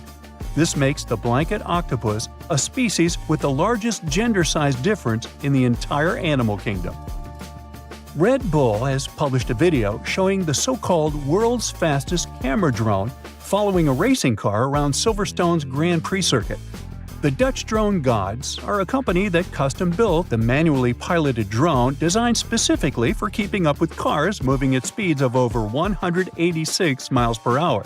It took more than a year for Red Bull and the Dutch drone gods to create a drone that could accelerate twice as fast as a Formula One car, reaching this breakneck speed in just 4 seconds. The drone's top speed is almost 220 miles per hour. Recently, scientists have concluded that water might not be wet. You see, wetness is usually defined as a liquid's ability to maintain contact with a solid surface. It means that the water itself isn't wet, but it can make other objects wet. Okay. Wow. The Maldives 1,000 rupiah banknote has captured the attention of people from all over the world and received a lot of praise for its stunning design. The note features the striped pattern of a skin of a majestic whale shark and a green sea turtle against a vibrant blue backdrop. It's already been called the prettiest currency in the world. Now, wearing a tie might be more dangerous than you think. It can reduce blood flow to the brain by 7.5%, making you dizzy and nauseous and causing headaches. Ties can also increase the pressure in your eyes if it's too tight. Plus, they're great at transporting germs. Gotta think again whether following that dress code is so necessary. A young girl from Washington broke a Guinness World Record by putting on 45 sweaters at a local library. Sophia Hayden pulled on each sweater individually all the way down to her waist before moving on to the next one. It was done to comply with Guinness World Record rules. She also had to make sure that none of those sweaters was ripped, since damaged items didn't count. As a result, she broke the record for the most sweaters worn at once. The previous record was 40 sweaters, and it was set by a French 11-year-old boy in 2022. Later, Sophia's mother admitted that it had been tricky to gather enough sweaters for that attempt. The sweaters were then donated to charity. Now, it was Louis XIV of France who is believed to have brought salt and pepper together, forming the basis for modern cooking. At that time, only rich people could afford to add pepper to their meals, and the king liked his food to be lightly seasoned with just salt and pepper.